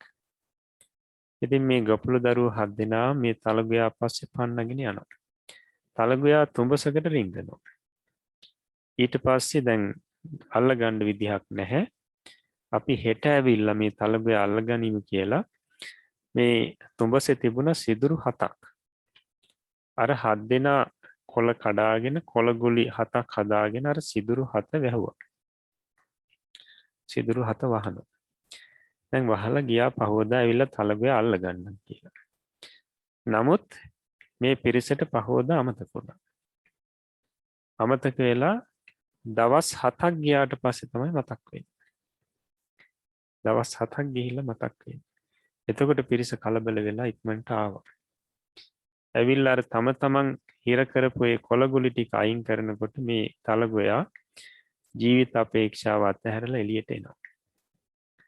එනකොට අර ශරීරේ මේ අස්ථි ටිකයි මස් ටිකයි මේ හැමයි විතරයි ඉතුරු වෙලා තියෙන්නේ. වෙවුල එළියට එනවා. ඒ අවස්ථාවේදී මේ පිරිස දැකලා බොහෝම අනුකම්පාවක් ඇති වෙලා මරන්න එපා කියලා ඉතින් නිදහස් කරනවා මේ තලගොයා. බුදුරජාණන් වහන්සේ දේශනා කරනවා මහණෙනි නුඹලා 7 දෙනා එදා ඒ ගොපළු දරුවෝ 7 දෙනා. එදා මේ තලගොයා මරපු නැති නිසා නුඹලට අපායට යන්න උනේ නැහැ. නොමරපු නිසා අපායට ගියේ නැහැ. නමුත් ආත්ම භාව 14කදී නුඹලට මේ විදිහටම දවස් 7ක් හිර වෙලා ඉන්න උනා ආහාර පාන නැතුව. වාර 14ක් ආත්ම භාව 14කදී ওই විදිහට වාර 14ක් ඉන්න උනා දවස් 7 ගානේ හිර වෙලා. ඉතින් බලන්න දවස් 7ක් හිර කරා. අර තලගොයා ඒ දවස් 7ක් හිර කරපු එකට ආත්ම භාව 14කදී වාර 14ක් හිර වෙලා ඉන්න උනා. අපිට සමහරලාට හිතෙන්න පුළුවන් දවස් 7ක් හිර කරපු නිසා දවස් 7ක් පමණක් එක ජීවිතයක හිර වෙලා ඉන්න වෙයි කියලා. නමුත් විපාක වෙනකොට ඊට වඩා විපාක වෙනවා. දැන් අර කාන්තාව එක වතාවයි මේ බල්ලා ජලයේ ගිල්ලලා මැරුවේ. හැබැයි සිය වතාවක් ජලයේ ගිල්ල මැරෙන්න උන. කපුටට 7 වතාවක් මේ විදිහටම මැරෙන්න උන. ඒ කාන්තාවටයි ගොවියටයි ඊට කලින් නිරේත් ඉපදිලා දුක් විඳින්න ඕන. දැන් බලන්න ඒ කර්මයටම සමාන වූ විපාක ලැබෙන හැටි. කර්මයට කරපු කර්මයට අතිශයින් සමාන වූ විපාක ලැබෙනවා. එතකොට මෙහෙම ලැබෙන්නත් හේතුව කර්ම නියාමයි. කර්ම ස්වરૂපේ. මේක විධානය කරන කෙනෙක් නැහැ, හසුරවන කෙනෙක් නැහැ. කර්මයේ බලයෙන්මයි මේක සිද්ධ වෙන්නේ. කර්මයේ බලයෙන්මයි සිද්ධ වෙන්නේ. දැන් බලන්න එතකොට මේ අවස්ථා තුනේදීම මේ කටයුතු කර්ම න්යාමයට අනුව සිද්ධ වුණා. දැන් අපිට මේ කාරණාවෙන් මේ සිදුවීම් වලින් අපේ ජීවිතයට ගන්න දෙයක් තියෙනවා. ගලප ගන්න දෙයක් තියෙනවා. ඒක අපිට මේ අපේ කුසල් සිත රැක ගන්න බොහොම උපකාර වෙනවා. නැත්තම් කුසල ජවනයන්ම මේ ඇති කරගෙන යන ජීවිතේ ඒ ජවනයන් කුසල් ජවන් ආරක්ෂා කරගන්න උපකාර වෙනවා. දැන් අපි සාමාන්‍යයෙන් අපි නැවක යනකොට ওই විදිහේ සිද්ධියක් සිදු වුණොත් අපි ඒ සිදුවීම සම්බන්ධයෙන් කී දෙනෙකුට අපි චෝදනා කරනවද? අපි සමහරලාට පොලිසිය වලට යනවා, උසාවි ගාන යනවා, එහෙම නැත්නම් බැන වදිනවා, චෝදනා කරනවා, ගහනවා, මේ නොයේක් දේවල් කරනවා. අපේ ඥාතියෙකුට මේක සිද්ධ වුණා නම් ඥාතියෙකුට සිද්ධ වුණා නම් සමහරලාට ජීවිතාන්තය දක්වා අනිත් පැත්ත එක්ක වෛර බඳිනවා. දැන් බලන්න අපේ කුසල් සිත රැක ගන්න බැරි වුණා. නමුත් දැන් මෙතන තියෙනවා අපිට නොපෙනෙන එක්තරා දෙයක්. මේක තමයි කර්ම නියාමය. කර්ම නියාමය. එතකොට අපි මෙන්න මේ කාරණාව හොඳින් තේරුම් ගත්තොත් අපිට පුළුවන් අපේ කුසල් සිත රැක ගන්න. ජීවිතේ සිදුවෙන යම් සිදුවීම් වලට මේ කර්මයේ යම් බලපෑමක් තියෙනවා. අපි දන්නවා දුක්ඛ සහගත කාය විඥානය ඇති වෙන්නේ මේක අකුසල විපාකයක් විදිහට. අකුසලයක විපාකයක් ඒක. එහෙමනම් දුක්ඛ සහගත කාය විඥානයක් ඇතිවීම වශයෙන් යම් කිසි දුකක් පීඩාවක් කරදරයකට මුහුණ පානවා නම් කෙනෙක් ඒක කර්මයේ මේ කර්ම නියාමයට අනුවයි සිද්ධ වෙන්නේ. එතකොට අපි ඒ සම්බන්ධයෙන් චෝදනා කරනවා, බයිනවා නේද? වෛර බැඳ ගන්නවා, තරහ ගන්නවා, පොලිසි ගාන යනවා, උසාවිය යනවා. බලන්න මේ තැන්වලදී අපිට සිද්ධ වෙන්නේ අපේ సంతානේ අකුසල් ජවන් පහල කරගන්න. හැබැයි අපි මේ වෙලාවේදී නුවණින් කල්පනා කරනවා. අන්න යෝනිසෝ මනසිකාරය. මේ වගේ කටයුතු වෙන්නේ සත්‍යයන්ට කර්මානුරූපීව. තමන් කරගත්තු කර්මය ඊට අනුරූපීව. එතකොට ඊට අනුරූපීව තමයි ඒ දුක් විපාක ඇති වෙලා තියෙන්නේ. ඒකට ඒ දුක් විපාක ඇති කරන්න මේ ජීවිතේ සමහර කෙනෙක් සම්බන්ධ වෙන්න පුළුවන්. නමුත් ඒකේ ප්‍රධාන හේතුව තමන් සංසාරي කරගත්තු කර්මය.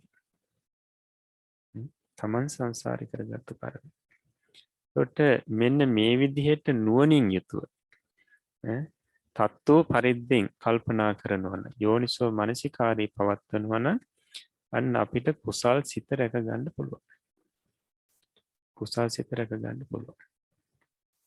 එතකොට දැන් අපි මේ වගේ සිද්ධීන් අපිට ඇහෙනකොට දකිනකොට අපි විශාල පිරිසකට චෝදනා කරනවා. විශාල පිරිසකට චෝදනා කරනවා. බැන වදිනවා. වෛරය ඇති කරගන්නවා.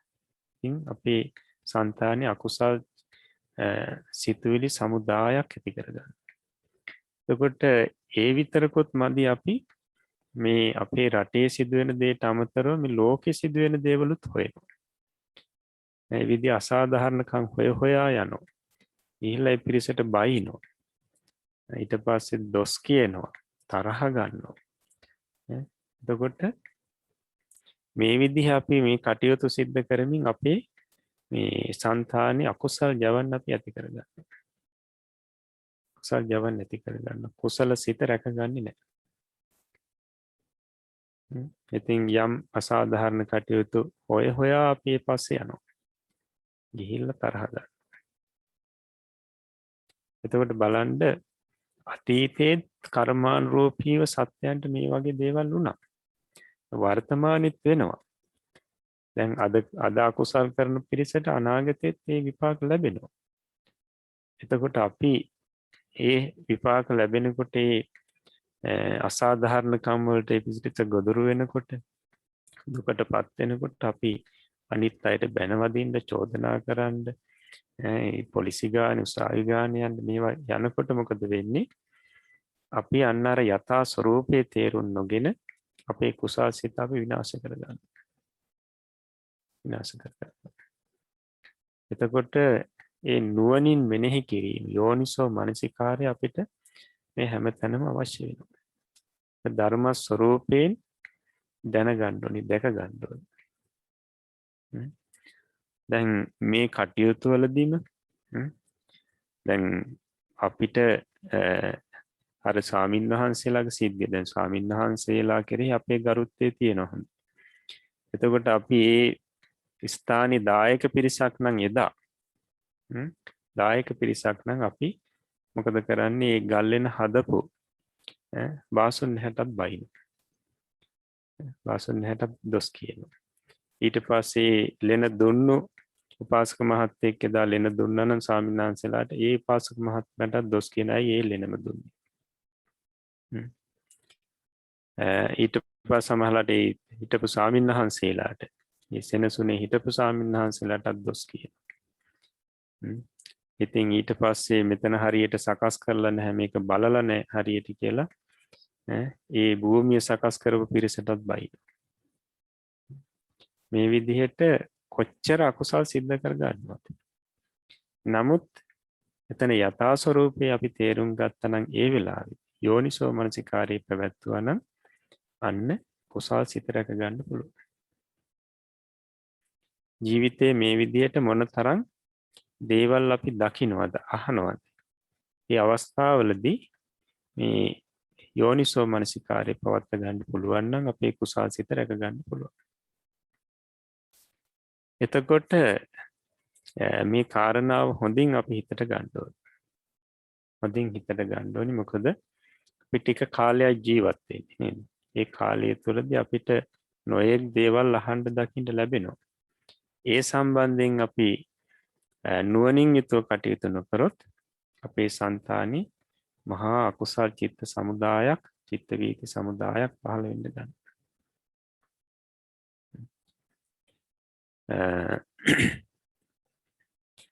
දැන් අපිට හොඳටම පැහැදිලි වෙනවා කරපු කර්මයට අතිශයින් සමාන විදිහට විපාක ලැබෙනවා.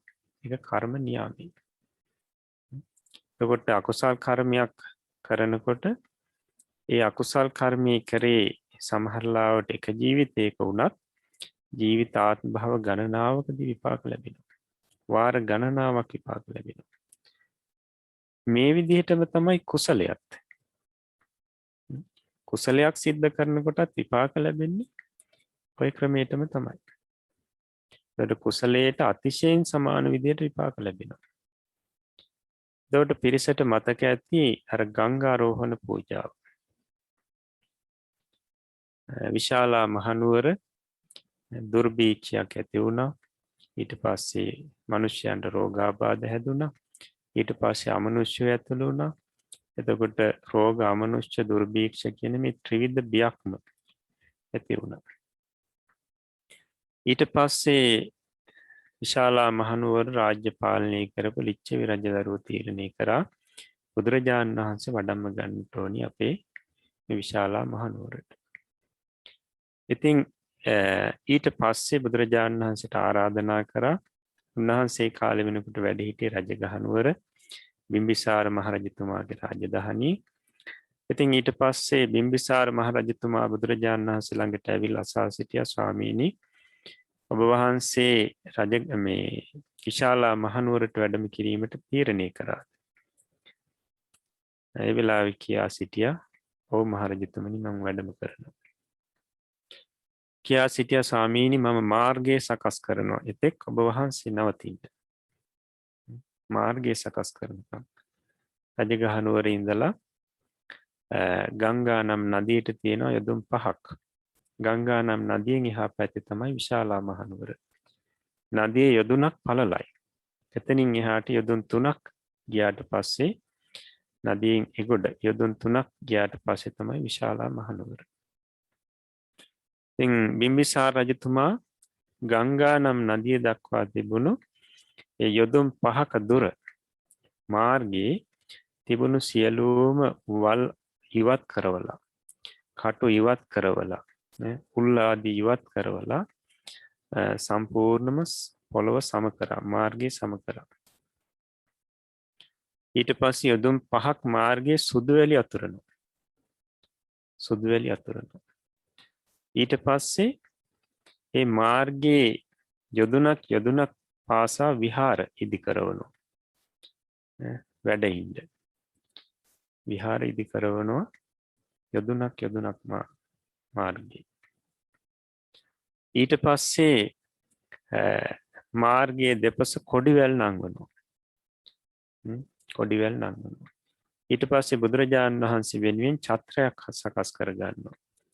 එක ඡත්‍රයක් උඩ තවත් ඡත්‍රයක් හිටිනසේ සේත ඡත්‍රයක් හදාගත්තා. ස්වාමීන් වහන්සේලාට තනි ඡත්‍රයක්. ඊට පස්සේ වර්ණ 5ක මල් ගෙනල්ලා අර මාර්ගයේ පුරවනවා. මාර්ගයේ මල් වලින් පුරවනවා. යොදුන් 5ක් කියන්නේ ඉතාම විශාල දුරක්. ඒ මල් කොච්චර උසට පිරෙව්වද කිව්වනම් ඒ දන හිස දක්වා මේ මාර්ගයේ අඩිය තියෙනකොට දන හිස දක්වා මල් තියෙනවා. දන හිස මට්ටමට එනකම් මල් වලින් පුරවනවා.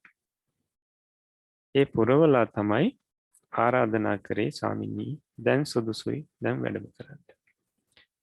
ඉතින් බුදුරජාණන් වහන්සේට අර ඡත්‍ර දෙකක් ඡත්‍ර පිට ඡත්‍ර තියලා හදපු මේ ඡත්‍ර දෙකකින් යුක්ත මේ ඡත්‍රයේ සීත ඡත්‍රයේ බුදුරජාණන් වහන්සේට දරනවා.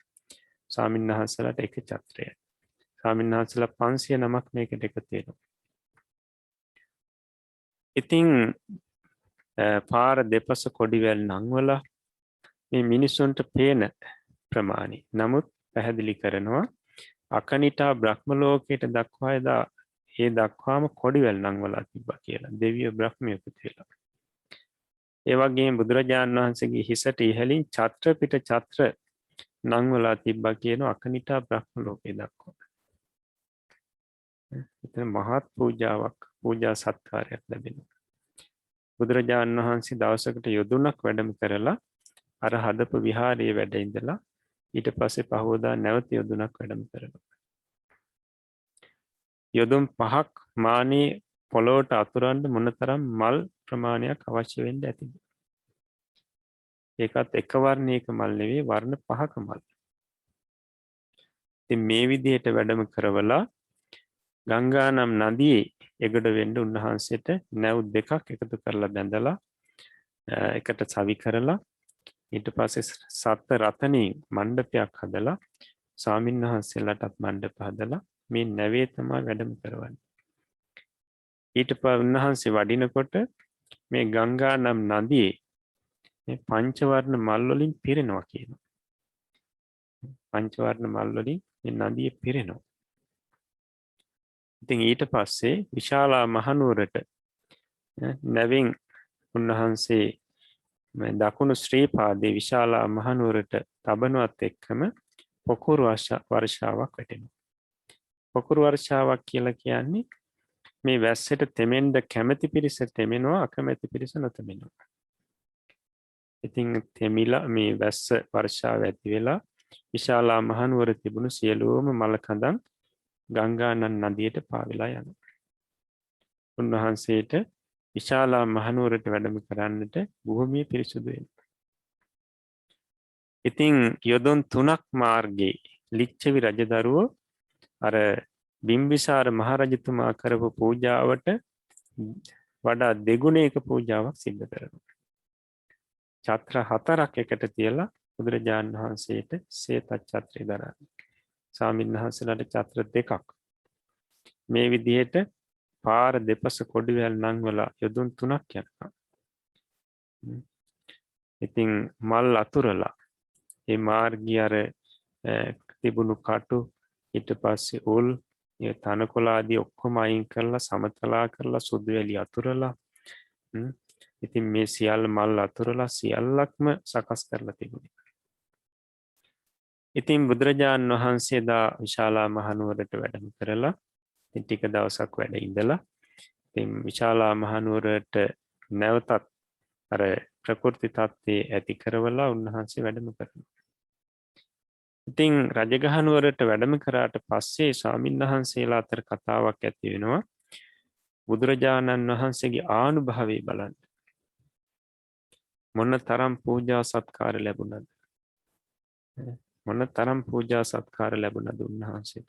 බුද්ධ ආනුභාවය කොච්චරද කියලා. ඉතින් එදා බුදුරජාණන් වහන්සේ දේශනා කරනවා මහණෙනි මේ ලැබුණු පූජා සත්කාර බුද්ධානුභාවයට ලැබුණු දෙයක් නෙවෙයි. මම බුද්ධත්වයට පත් වුන නිසා ලැබුණු දෙයක් නෙවෙයි. සංසාරේ කරපු ස්වල්ප මාත්‍ර පින්කම කානිසංසයි මේ කියලා පැහැදිලි කරනවා. ස්වල්ප මාත්‍ර පින්කම කානිසංස. පැහැදිලි කරනවා මහණෙනි අතීතයේ තක්ෂිලා නුවර හිටිය සංක කියලා බමුණෙක්. මේ බමුණට හිටිය පුතෙක් සුසීම. අවුරුදු 16ක් වයසට පැමිණෙනකොට සංක බ්‍රාහ්මණතුමා පියතුමා ළඟට ගිහිල්ලා ඉල්ලා සිටිනවා මේ පියතුමනි මට අකුරු ඉගෙන ගන්න ඕනේ. ත්‍රිවේද ඉගෙන ගන්න ඕනේ. ඒ වෙලාවෙ කියනවා එහෙමනම් මගේ මිත්‍රයෙක් ඉන්නවා බරණැස් නුවර. අන්නේ මිත්‍රයා ළඟට යන්න. ගිහිල්ලා ත්‍රිවේද ඉගෙන ගන්න. ඊට පස්සේ පියතුමාට වන්දනා කරලා මේ සුසීම කුමාරයා පිටත් වෙනවා. ඊට පස්සේ බරණැස් නුවරට පැමිණිලා ගුරුතුමා ළඟට ගිහිල්ලා කියා සිටිනවා මම අස්වලාගේ පුතා. ගුරුතුමා බොහෝම සතුටටපත් වෙනවා මගේ මිත්‍රයාගේ පුතා. ඊට පස්සේ ඉතින් මේ සුසීම කුමාරයාට ත්‍රිවේදේ කියලා දෙනවා. තාම ඉක්මනින් ඉගෙන ගන්න. ඊට පස්සේ අහනවා මේ ත්‍රිවේදේ මුලත් පෙනෙනවා මැදත් පෙනෙනවා හැබැයි මේකේ කෙලවරක් නම් පේන්නේ නැහැ. ගුරුවරයා කියනවා මටත් එහෙමයි. එතකොට මේකේ කෙලවර දන්න පිරිසක් නැද්ද? කවුරුත් නැද්ද කියලා අහනවා. ඊට පස්සේ කියනවා දරුවෝ ඉන්නවා අන්න අර ඉසිපතනේ. ඍෂිවරු ඉන්නවා. උන්වහන්සේලා නම් දන්නවා. එතකොට මේ ඍෂිවරු කියලා කිව්වේ පසේ බුදුරජාණන් වහන්සේලා. පසේ බුදුරජාණන් වහන්සේ මුණ ගැහෙන්න යනවා. ගිහිල්ලා අසා සිටින ඔබ වහන්සේලා කෙලවර දන්නවද? ඔව්. මට කියලා දෙන්න එහෙමනම්. ඔය ස්වරූපෙන් බෑ පැවිදි වෙන්න ඕනේ. ඊපස්සේ පැවිදි වුණා. ඊට පස්සේ වත්පිළිවෙත් ආදී මේ ක්‍රම කියලා දෙනවා. ඉතින් නොබෝ කලකින්ම සංසාරේ තිබුණු පුණ්‍ය ශක්තියත් එක්කම මේ සුසීම ස්වාමීන් වහන්සේත් පසේ බුද්ධත්වයට පත් වෙනවා. ඊට පස්සේ උන්වහන්සේට ආයුෂ බොහොම සුළුෙන් තිබුණේ. පිරිනුවන් පානවා. ඊට පස්සේ මිනිස්සු එකතු වෙලා ඒ ශරීරේ දේහය ආදාහනය කරලා ඒ ධාතුන් වහන්සේලා තැන්පත් කරලා චෛත්‍යයක් හදනවා. මේ චෛත්‍ය හදලා එදා තමයි නිම කරේ. මිනිස්සු රැස් වෙලා ඉන්නවා. ඉතින් සංක බ්‍රාහ්මණතුමා දරුවා කෙරෙහි ආරංචියක් නැති නිසා හොයාගෙන එනවා. ඉතින් අර පිරිසක් රැස් වෙලා ඉන්න තැන දැකලා අහනවා මෙන්න මෙහෙම සුසීම නමින් කුමාරයෙක් දරුවෙක් දැක්කද මේ ඉගෙන ගන්න ආවා මේ ප්‍රදේශයට මෙච්චර කාලයක් වෙනවා දැන් ඇවිල්ලා අන්න ඒ වෙලාවේ මිනිස්සු කියනවා අපි දන්නවා මේ පසේ බුදුරජාණන් වහන්සේ ළඟ පැවිදි වුණා පසේ බුද්ධත්වයට පත් වෙනවා පිරිනුවන් පෑවා මේ ඒ ධාතුන් වහන්සේලා තැන්පත් කරලා හදපු චෛත්‍යය. ඉතින් මේක සංක බ්‍රාහ්මණතුමාට දරා ගන්න බැරි වුණා. ඉතින් පපුවේ අත් ගහමින් අඬන්න ගත්තා. අන්තිමේටම හිත හදාගත්තා. හිත හදාගෙන අර චෛත්‍ය මළුවේ තිබුණු සියලුම වල් ගලවලා ඉවත් කරනවා. වල් ගලවලා ඉවත් කරනවා. ඉවත් කරලා බොහෝම පිරිසිදුව සමව තියෙන විදිහට මේ මළුව හදනවා. හදලා වැලි තමන්ගේ සලුවෙන් ගෙනල්ලා වැලි අතුරනවා. චෛත්‍ය මළුවේ. ඊට පස්සේ වැලි වල තියෙන දූවිලි ගතිය යන්න තමන්ගේ පැන් කෙන්ඩියෙන් පැන් ගෙනල්ලා පැන් ඉහිනවා. ඊට පස්සේ සලුව හෝදලා ලී එක දවටලා කොඩියක් විදිහට අර චෛත්‍යයට පූජා කරනවා. ඒ වගේම වර්ණ 5කින් යුතු කැලෑමල් ගෙනල්ලා කැලෑමල් පූජාවක් කරනවා. ඊට පස්සේ තමන් අවුවට ගෙනපු කුඩේ අරගෙන අර චෛත්‍ය මුදුනේ ඡත්‍රයක් විදිහට රඳවනවා. ඊපස්සේ වන්දනා කරලා පිටත් වෙනවා. බුදුරජාණන් වහන්සේ දේශනා කරනවා මහණෙනි එදා සංඝ බ්‍රාහ්මණතුමා අද මමයි. එදා ඒ චෛත්‍යයට කරපු ස්වල්ප මාත්‍ර පූජාවේ විපාකය අද මට ලැබුණේ.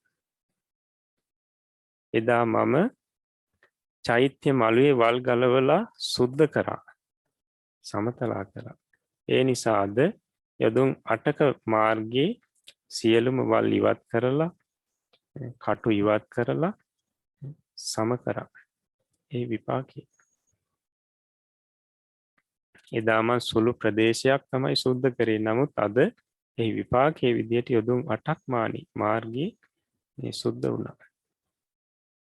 එදා මං චෛත්‍ය මළුවට සුදු වැලි ඇතිරෙව්වා. ඒක විපාකයට අද යදුන් 8ක් මාර්ගයේ සුදු වැලි ඇතිරුණා. එදා මං පංච වර්ණයෙන් යුතු මල් කැලෑමල් පූජා කරා. එහි විපාකයක් විදියට යොදුන් 8ක් මාර්ගයේ මල් ඇතිරුණා. එදා මං මගේ සලුව කොඩියක් විදියට පූජා කරා. එහි විපාකයේ විදියට අද මට අකනිටා බ්‍රහ්ම ලෝකයේ දක්වාම කොඩිවැල් නැගුණා. එදා මම මගේ කුඩේ ඡත්‍රයක් විදියට චෛත්‍යයට පූජා කරා. එහි විපාකයේ විදියට අකනිටා බ්‍රහ්ම ලෝකයේ දක්වාම ඡත්‍ර පිට ඡත්‍ර නැගුණා.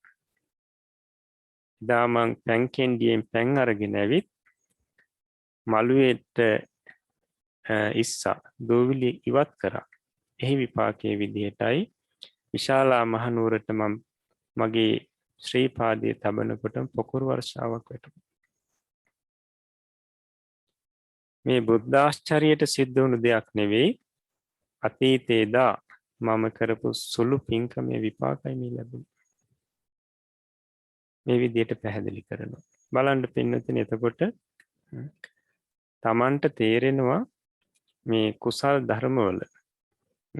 ධර්මවලත් විපාක ලැබෙන හැටි.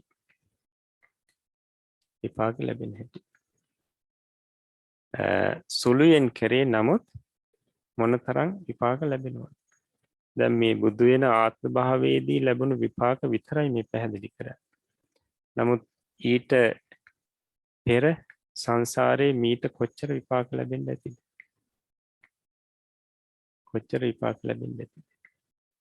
ඉතින් සුළුයෙන් කරපු පින්කමට මහත් වූ විපාකයක් ලැබෙනවා. ඒකට මෙහෙම ලැබීමට හේතුව මොකක්ද? මෙහෙම ලබා දෙන්නේ කවුද? මේක කොහොමද කෙරෙන්නේ? ඒකට තමයි කියන්නේ කර්ම නියාමී කියන්නේ. කර්ම ස්වභාවයෙන්ම තමයි මේක සිද්ධ වෙන්නේ. කර්ම ශක්තිය. මේක හදන කෙනෙක් නැහැ. මේක සකස් කරන කෙනෙක් නැහැ. මේක විධානය කරන කෙනෙක් නැහැ. කර්මානුරූපීවම විපාකයේ විදියට ලැබෙනවා.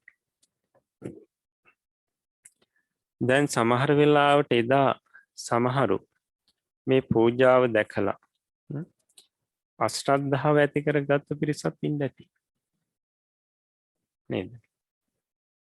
ඇයි මෙච්චර මල් ගොඩක් මේ පාරේ ඇතුලේ ඉන්නේ? අපරාධ නෙමේ මල්. මේ කැලෑ මල්, මේ හොඳ මල් මේ පාරේ ඇතුරුවට පස්සේ මේ මැල වෙලා යනවනේ. ඒවා වේලෙනවනේ. මේ විදියට කොච්චර හිතන්න ඇතිද? අශ්‍රද්ධාවත් පිරිස. නමුත් එහෙම වෙන්නේ ඇයි? සංසාරේ කරපු පිනේ විපාකේ ලැබීම වශයෙන්. සංසාරේ කරපු පුණ්‍ය විපාකේ ලැබෙන හැටි. ඒකට කොඩිවැල් නම් වෙනකොට සමහරු දොස් කියන්නේ ඇති. ඉතින් ඒක අනවබෝධය. ඒකට යථා ස්වરૂපයෙන් කල්පනා කරනවා නම් අන්න අපේ කුසල් සිත රැක ගන්න පුළුවන්. මේකත් හොඳ අවස්ථාවක්. සමහරු මහේශාක්‍ය විදිහට උසස් විදිහට පින්කම් කරනකොට ඒවල අඩුපාඩු කියමින් සමහරලාට හිතේ ගැටීම් ඇති කරගන්න. තරහ ගන්න. ඇයි මෙහෙම කරේ? මෙච්චර අවශ්‍යද? මෙහෙම කරේ මොකක්ද? මොන කුමක් නිසාද? ඇයි මේ මල් පාගන්නේ? ඔය විදිහට සමහරලාවට ප්‍රඥා ස්වરૂපයෙන් ද්වේෂයේ සියුම් ද්වේෂය එනවා. ඒටත් හේතුව තමයි අපි මේ කර්ම ස්වરૂපය නොදන්නාකම. කර්ම න්‍යාමයේ ගැන නොදන්නාකම. බුදුරජාණන් වහන්සේට අදටත් මොනතරම් දානයක් ලැබෙනවද උදේ දවල් නේද? එතකොට මේ කර්ම ස්වરૂපය නොදන්නා පිරිස මොකද කියන්නේ? අපරාධ මේ දාන. මේවා දුගී මගේ යාචකයන්ට දුන්නා නම්. නමුත් ඒ කර්ම ස්වરૂපයට කර්ම න්‍යාමයට අනුව සිදුවෙන දේවල්. ඒවා අපිට වෙනස් කරන්න බෑ. උන්වහන්සේ පිරිනුවන් පාලත් අවුරුදු 2000 ගණනක් ගිහිල්ලා තවත් උන්වහන්සේට දානි ලැබෙනවා. බුදුරජාණන් වහන්සේ වෙනුවෙන් කියලා යමක් කරනකොට මොනතරම් උපකාර ලැබෙනවද? උන්වහන්සේගේ පුණ්‍ය ශක්තිය අති දීර්ඝ කාලයක් ඒ කරපු පුණ්‍ය කර්මවල විපාක. ඉතින් ඒ නිසා අකුසල් කර්ම විපාක ලැබෙන අවස්ථාවන් වලදී කුසල් කර්ම විපාක ලැබෙන අවස්ථාවන් වලදී යෝනිසෝ මනසිකාරය අපි පැවැත්වේ නැත්නම් අපේ කුසල් සිත රැකගන්න අපහසු වෙනවා. කුසල් සිත රැකගන්න අපහසු වෙන නිසා මේ කර්ම නියාමයේ කියන එක ගැන අපි හොඳට අවබෝධය ඇති කරගන්න ඕනේ. හොඳයි. ඊට පස්සේ ධම්ම නියාමයේ ධම්ම නියාමයේ පැහැදිලි කරනවා මහා බෝධිසත්වයන්ගේ මව්කුස පිළිසිඳ ගැනීම, මව්කුසෙන් බිහිවීම, බුදුවීම, දම්සක් පැවැත්වීම ආදී පොළව කම්පා වීම ආදී නිමිති පහළ වීම ධම්ම නියාමයේය. ඒකට අපේ මහා බෝධිසත්වයන් වහන්සේගේ මේ මව්කුස පිළිසිඳ ගන්න අවස්ථාවේ, මව්කුසින් බිහි වෙන අවස්ථාවේදී, ඊට පස්සේ බුද්ධත්වයට පත් වෙන අවස්ථාවේදී, ඊට පස්සේ ධම්සක් පැවතුම් සූත්‍රය දේශනා කරන අවස්ථාවේදී, ආයු සංස්කාර අතහරින මොහොතේදී, පරිනිර්වාණය සිද්ධ වෙන මොහොතේදී පෘථිවි තලයේ කම්පා වෙනවා. පොළව කම්පා වෙනවා. මේ විදිහට නිමිති පහළ වුණා. එතකොට මේවා සිද්ධ වෙන්නේ කොහොමද? ඒකට පැහැදිලි කරනවා මේ සිද්ධ වෙන්නේ ධර්ම නියාමයට අනුව. ඒකයි මේකේ පැහැදිලි කරන්නේ කම්පා වී පොළව කම්පා වීම ආදී නිමිති පහළ වීම ධර්ම නියාමයේ කියලා. ඒක ධර්ම ස්වરૂපේ. ධර්ම ස්වરૂපේ. ඒ ධර්මයේ ස්වභාව කෘත්‍යයක. ඒ කියන්නේ බුද්ධත්වයට පත්වීම කියන මේ කාරණාවේ තියෙන මේ ස්වභාව කෘත්‍යය. ඒ කාරණාව නිසා වෙන දෙයක් මේක. ඒක ධර්ම නියාමයේ. බුද්ධත් එහෙම නැත්නම් ධම්සක් පැවතුම් සූත්‍ර දේශනාව කියන මේ ධර්මයේ තියෙන නියමයි. මේ ධර්මයේ තියෙන ස්වභාව කෘත්‍යය මේක. ධර්මයේ බලයෙන් මේ සිද්ධ වෙන්නේ. කවුරුත් මේක සොලවනවා නෙවෙයි. කවුරුත් එහෙම කරනවා නෙවෙයි. ඒ ධර්මයේ බලයෙන්මයි මේක සිද්ධ වෙන්නේ. අන්නේ ධර්මයේ තියෙන ඒ කාරණාවේ තියෙන ඒ පොළොව සෙලවීමට හේතු වෙන ස්වභාවයට කියනවා ධර්ම නියාමය කියලා. ඒ බලයට කියනවා ධර්ම නියාමය කියලා. එතකොට භූමිචාල සූත්‍රයේ අංගුත්තර නිකාය අට්ඨක නිපාතයේ තියෙන භූමිචාල සූත්‍රයේදී පොළොව සෙලවීමට හේතු වන කරුණු බුදුරජාණන් වහන්සේ හොඳ ආකාරව පැහැදිලි කරනවා. බුදුරජාණන් වහන්සේ උපදින මොහොතේදී ඒ මව්කුසින් බිහි වෙන මොහොතේදී ඔය දසදහසක් වල සෙලවෙන්න ගන්නවා. ඒ විතරක් නෙවෙයි අවීචි මහා නිරේ ඒ මොහොතට ගිනිදැල් නිවෙනවා. ලෝකාන්තරික නිරේට ඉරෙන් හදෙන්වත් එළිය වැටෙන්නේ නැහැ කියනවා.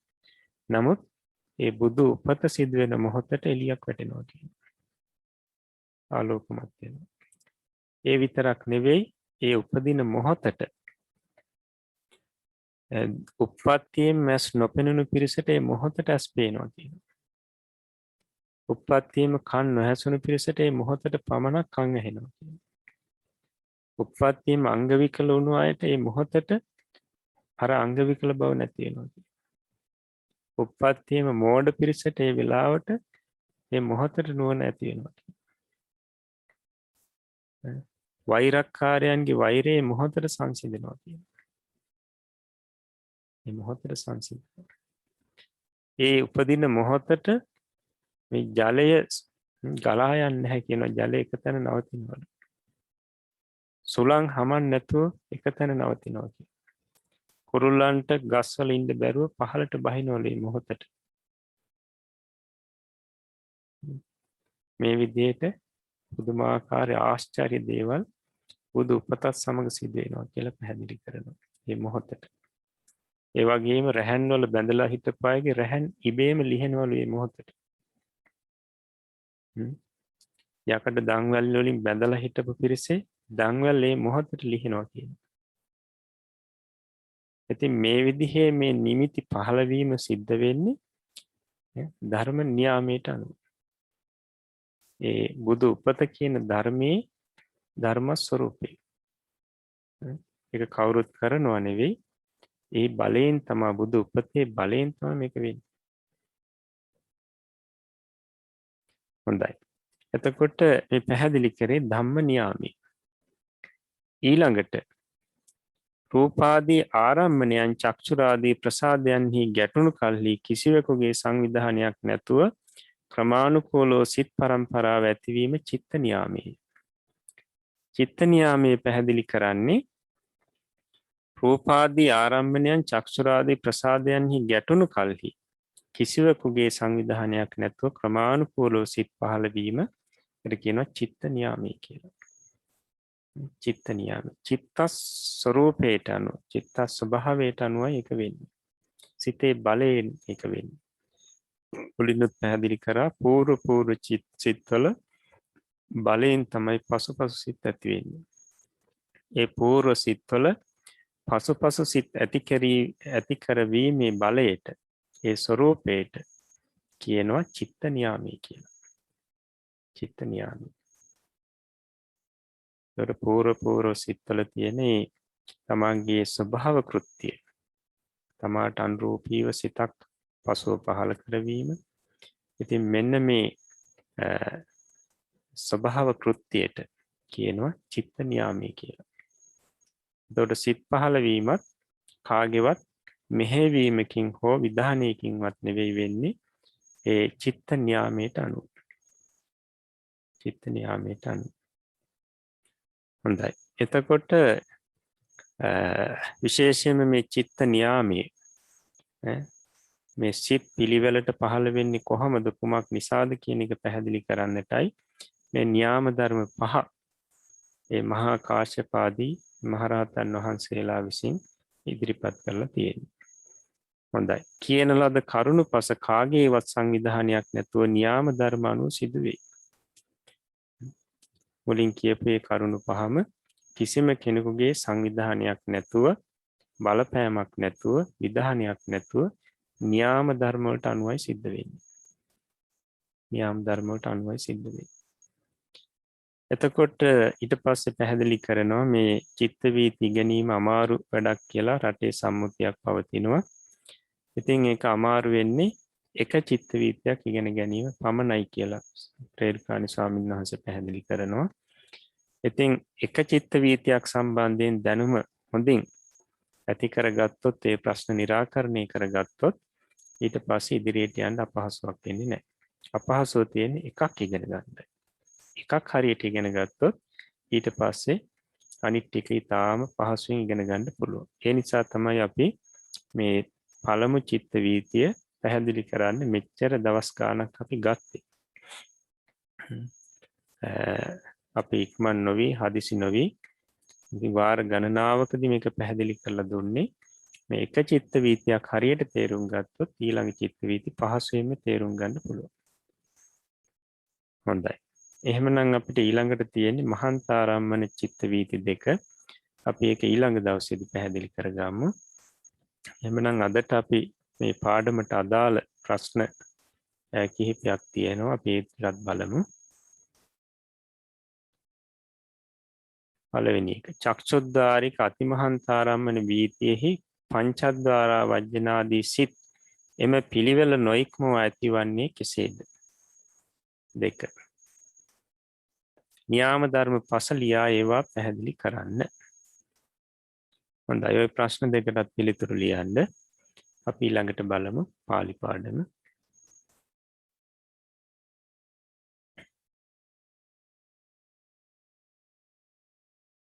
එදා අපි දුන්නා භාතු ශබ්දයට අනුව පිතු ශබ්දේ වර්ණන්වන්න. එළියපු කොටස තමන් ළඟට ගන්න. පහත දී ඇති ශබ්දයේ භාතු ශබ්දයෙන් වර්ණ ගන්න. පිතු පියා.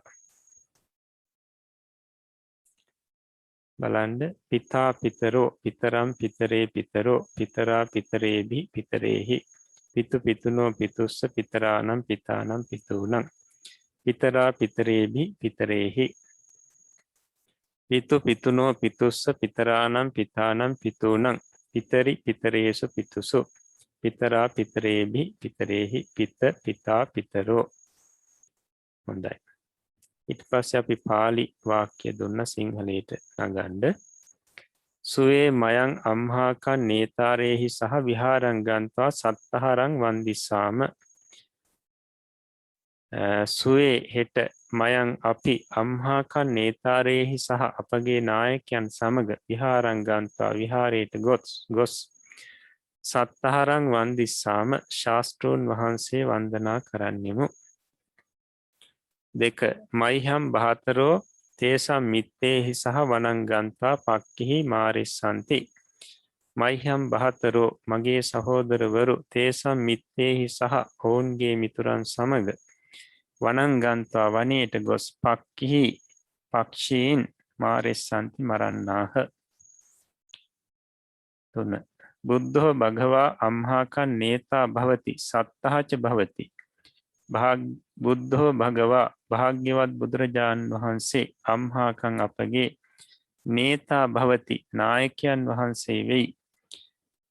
සත්තහච ශාස්තෘන් වහන්සේද භවති වෙයි. හතර මයිහම් පිතා මයිහං විනේතා භවති. මයිහම් පිතා මාගේ පියා මයිහං මාගේ විනේතා හික්මවන්න භවති වෙයි. පහ ගාමං ගන්තා තරෝසු කේතවෝ පස්සිස්සති. ගාමං ගන්තා ගමට යන්න තරෝසු ගස්වල කේතවෝ කොඩි පස්සිස්සති බලන්නේය. යැනි ගස්වල තියෙන කොඩි බලනෝ. එම නැත්තන් අපි පස්සිස්සති කියන එකට දකින්නේය කියලා යොදන්නත් පුළුවන්. හොඳයි. 6 හීයෝ පාතෝ ඒව මයිහම් පිතාච බහතරෝච සින්දුන් ගච්ඡින්සු ගන්ත්වා තත්ත නහත්වා සායම් පුන ගේහං ආගච්ඡින්සු. හීයෝ පාතෝ ඒව ඊයේ උදෑසනම මයිහම් පිතාච මගේ පියාද බහතරෝච සහෝදරයෝද සින්දුන් ගච්ඡින්සු මුහුදට ගියහ ගන්ත්වා ගොස් තත්ත නහත්වා එහි නහ නා ඒ කියන්නේ මුහුදේ නාලා සායන් හවස පුන නැවත ගේහං ආගච්ඡින්සු ගෙදර ආවාහ. 7 සුසවෝ කටච්චුනා බත්තං ආහරින්සු. සුසවෝ බාලයෝ කටච්චුනා හැන්දෙන් බත්තම් බත් ආහරින්සු ගෙනාහ.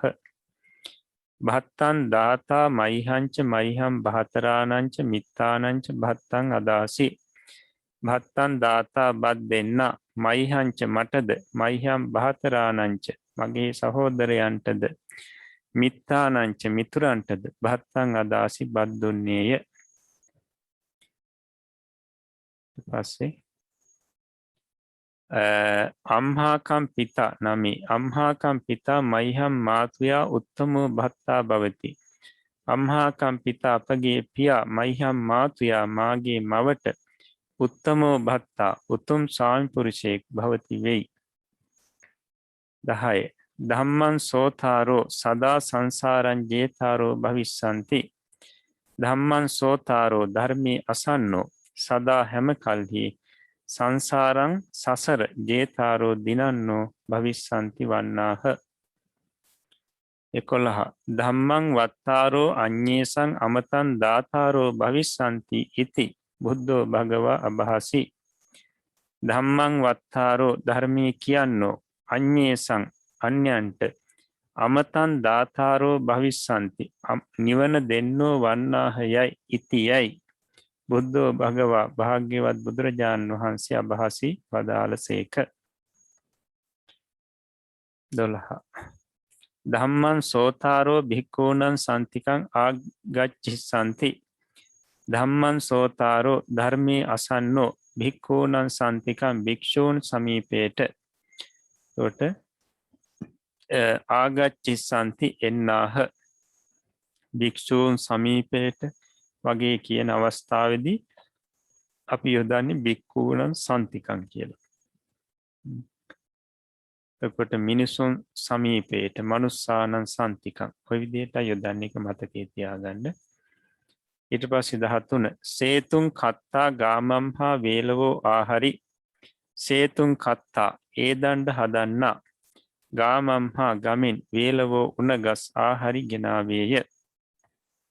සේතුන් කියන එකට පාලම කියලා යොදන්නත් පුළුවන්. අපි මෙතන ඒ දණ්ඩ කියලා යොදලා තියෙනවා. 14 බික්ඛෝ සදා සෝතාරාණං ධම්මං දේසේතුං ඉච්ඡanti. බික්ඛෝ භික්ෂූහු සදා හැම කල්හි සෝතාරාණං ධර්මී අසන්නන්ට සෝතාරාණං අසන්නන්ට ධම්මං ධර්මයේ දේශේතුන් දේශනා කිරීමට ඉච්ඡanti කැමැති වෙත්. 15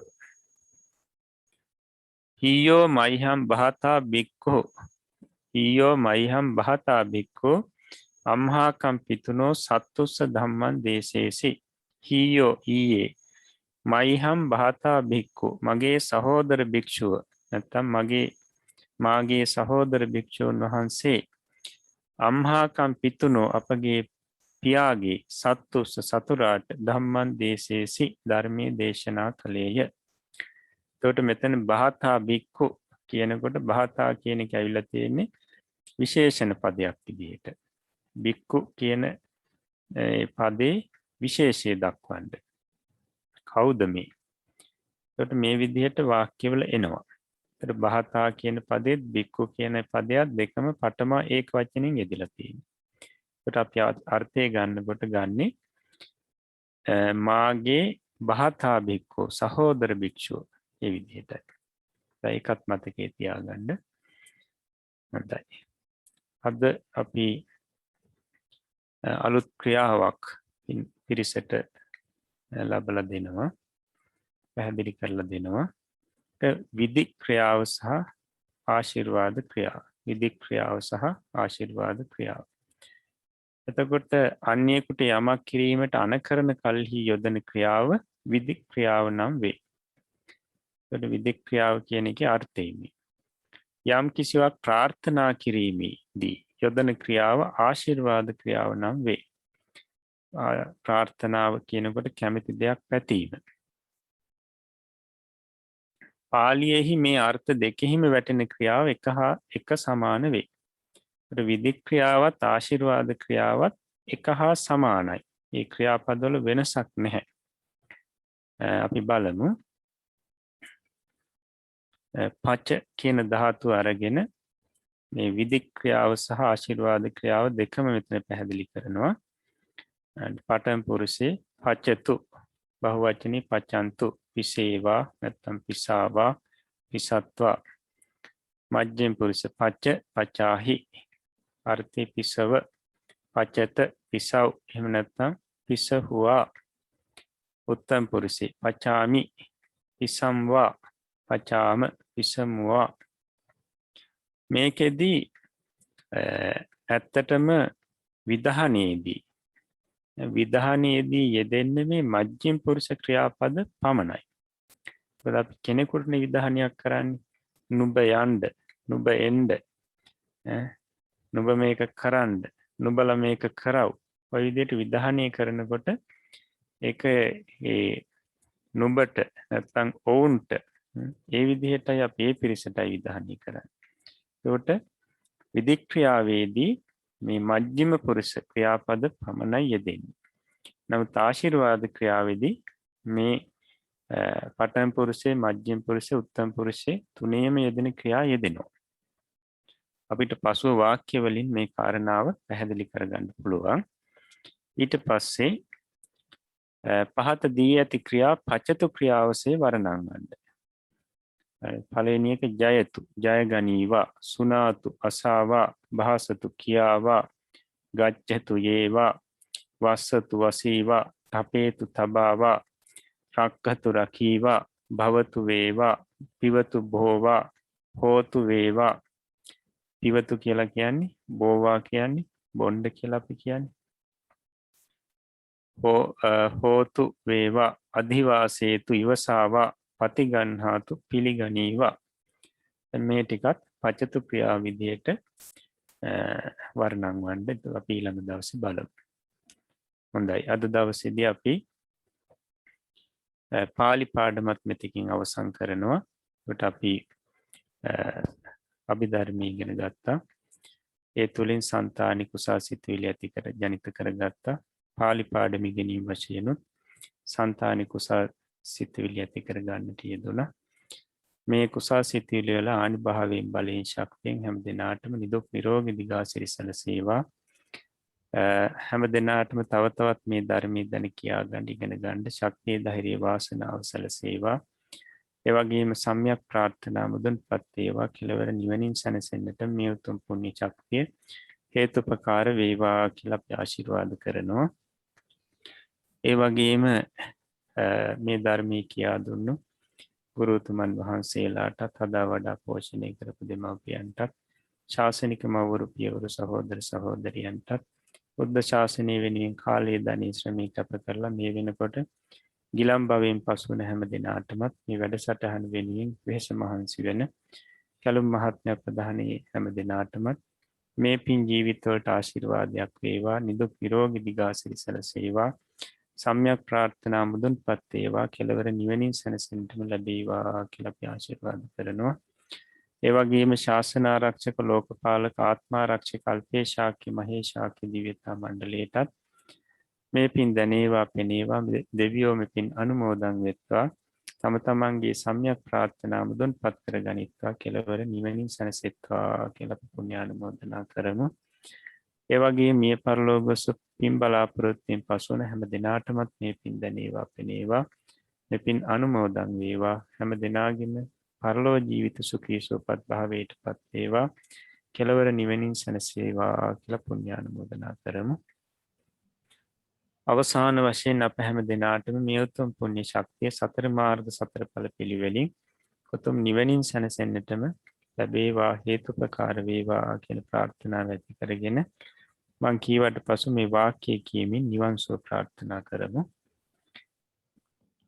ඉදම්මේ පුඤ්ඤ කම්මං ධම්මේ පුඤ්ඤ කම්මං ආසවක්ඛයා වහං හෝතු ආසවක්ඛයා වහං හෝතු සබ්බ දුක්ඛා පමුංචතු අබ්බ දුක්ඛා පමුංචතු මාගේ මේ පුණ්‍ය ධර්මය මාගේ මේ පුණ්‍ය ධර්මය මාර්ගඵල නිවන් පිණිසම මාර්ගඵල නිවන් පිණිසම හේතු වේවා. හේතු වේවා. වාසනා වේවා. වාසනා වේවා. සාදු සාදු සාදු.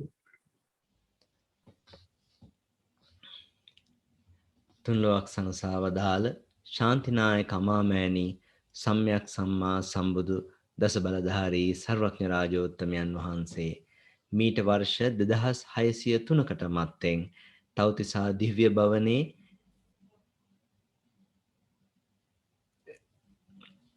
පාණ්ඩු කම්බල සෛලාසනා රූඪ මස්තකව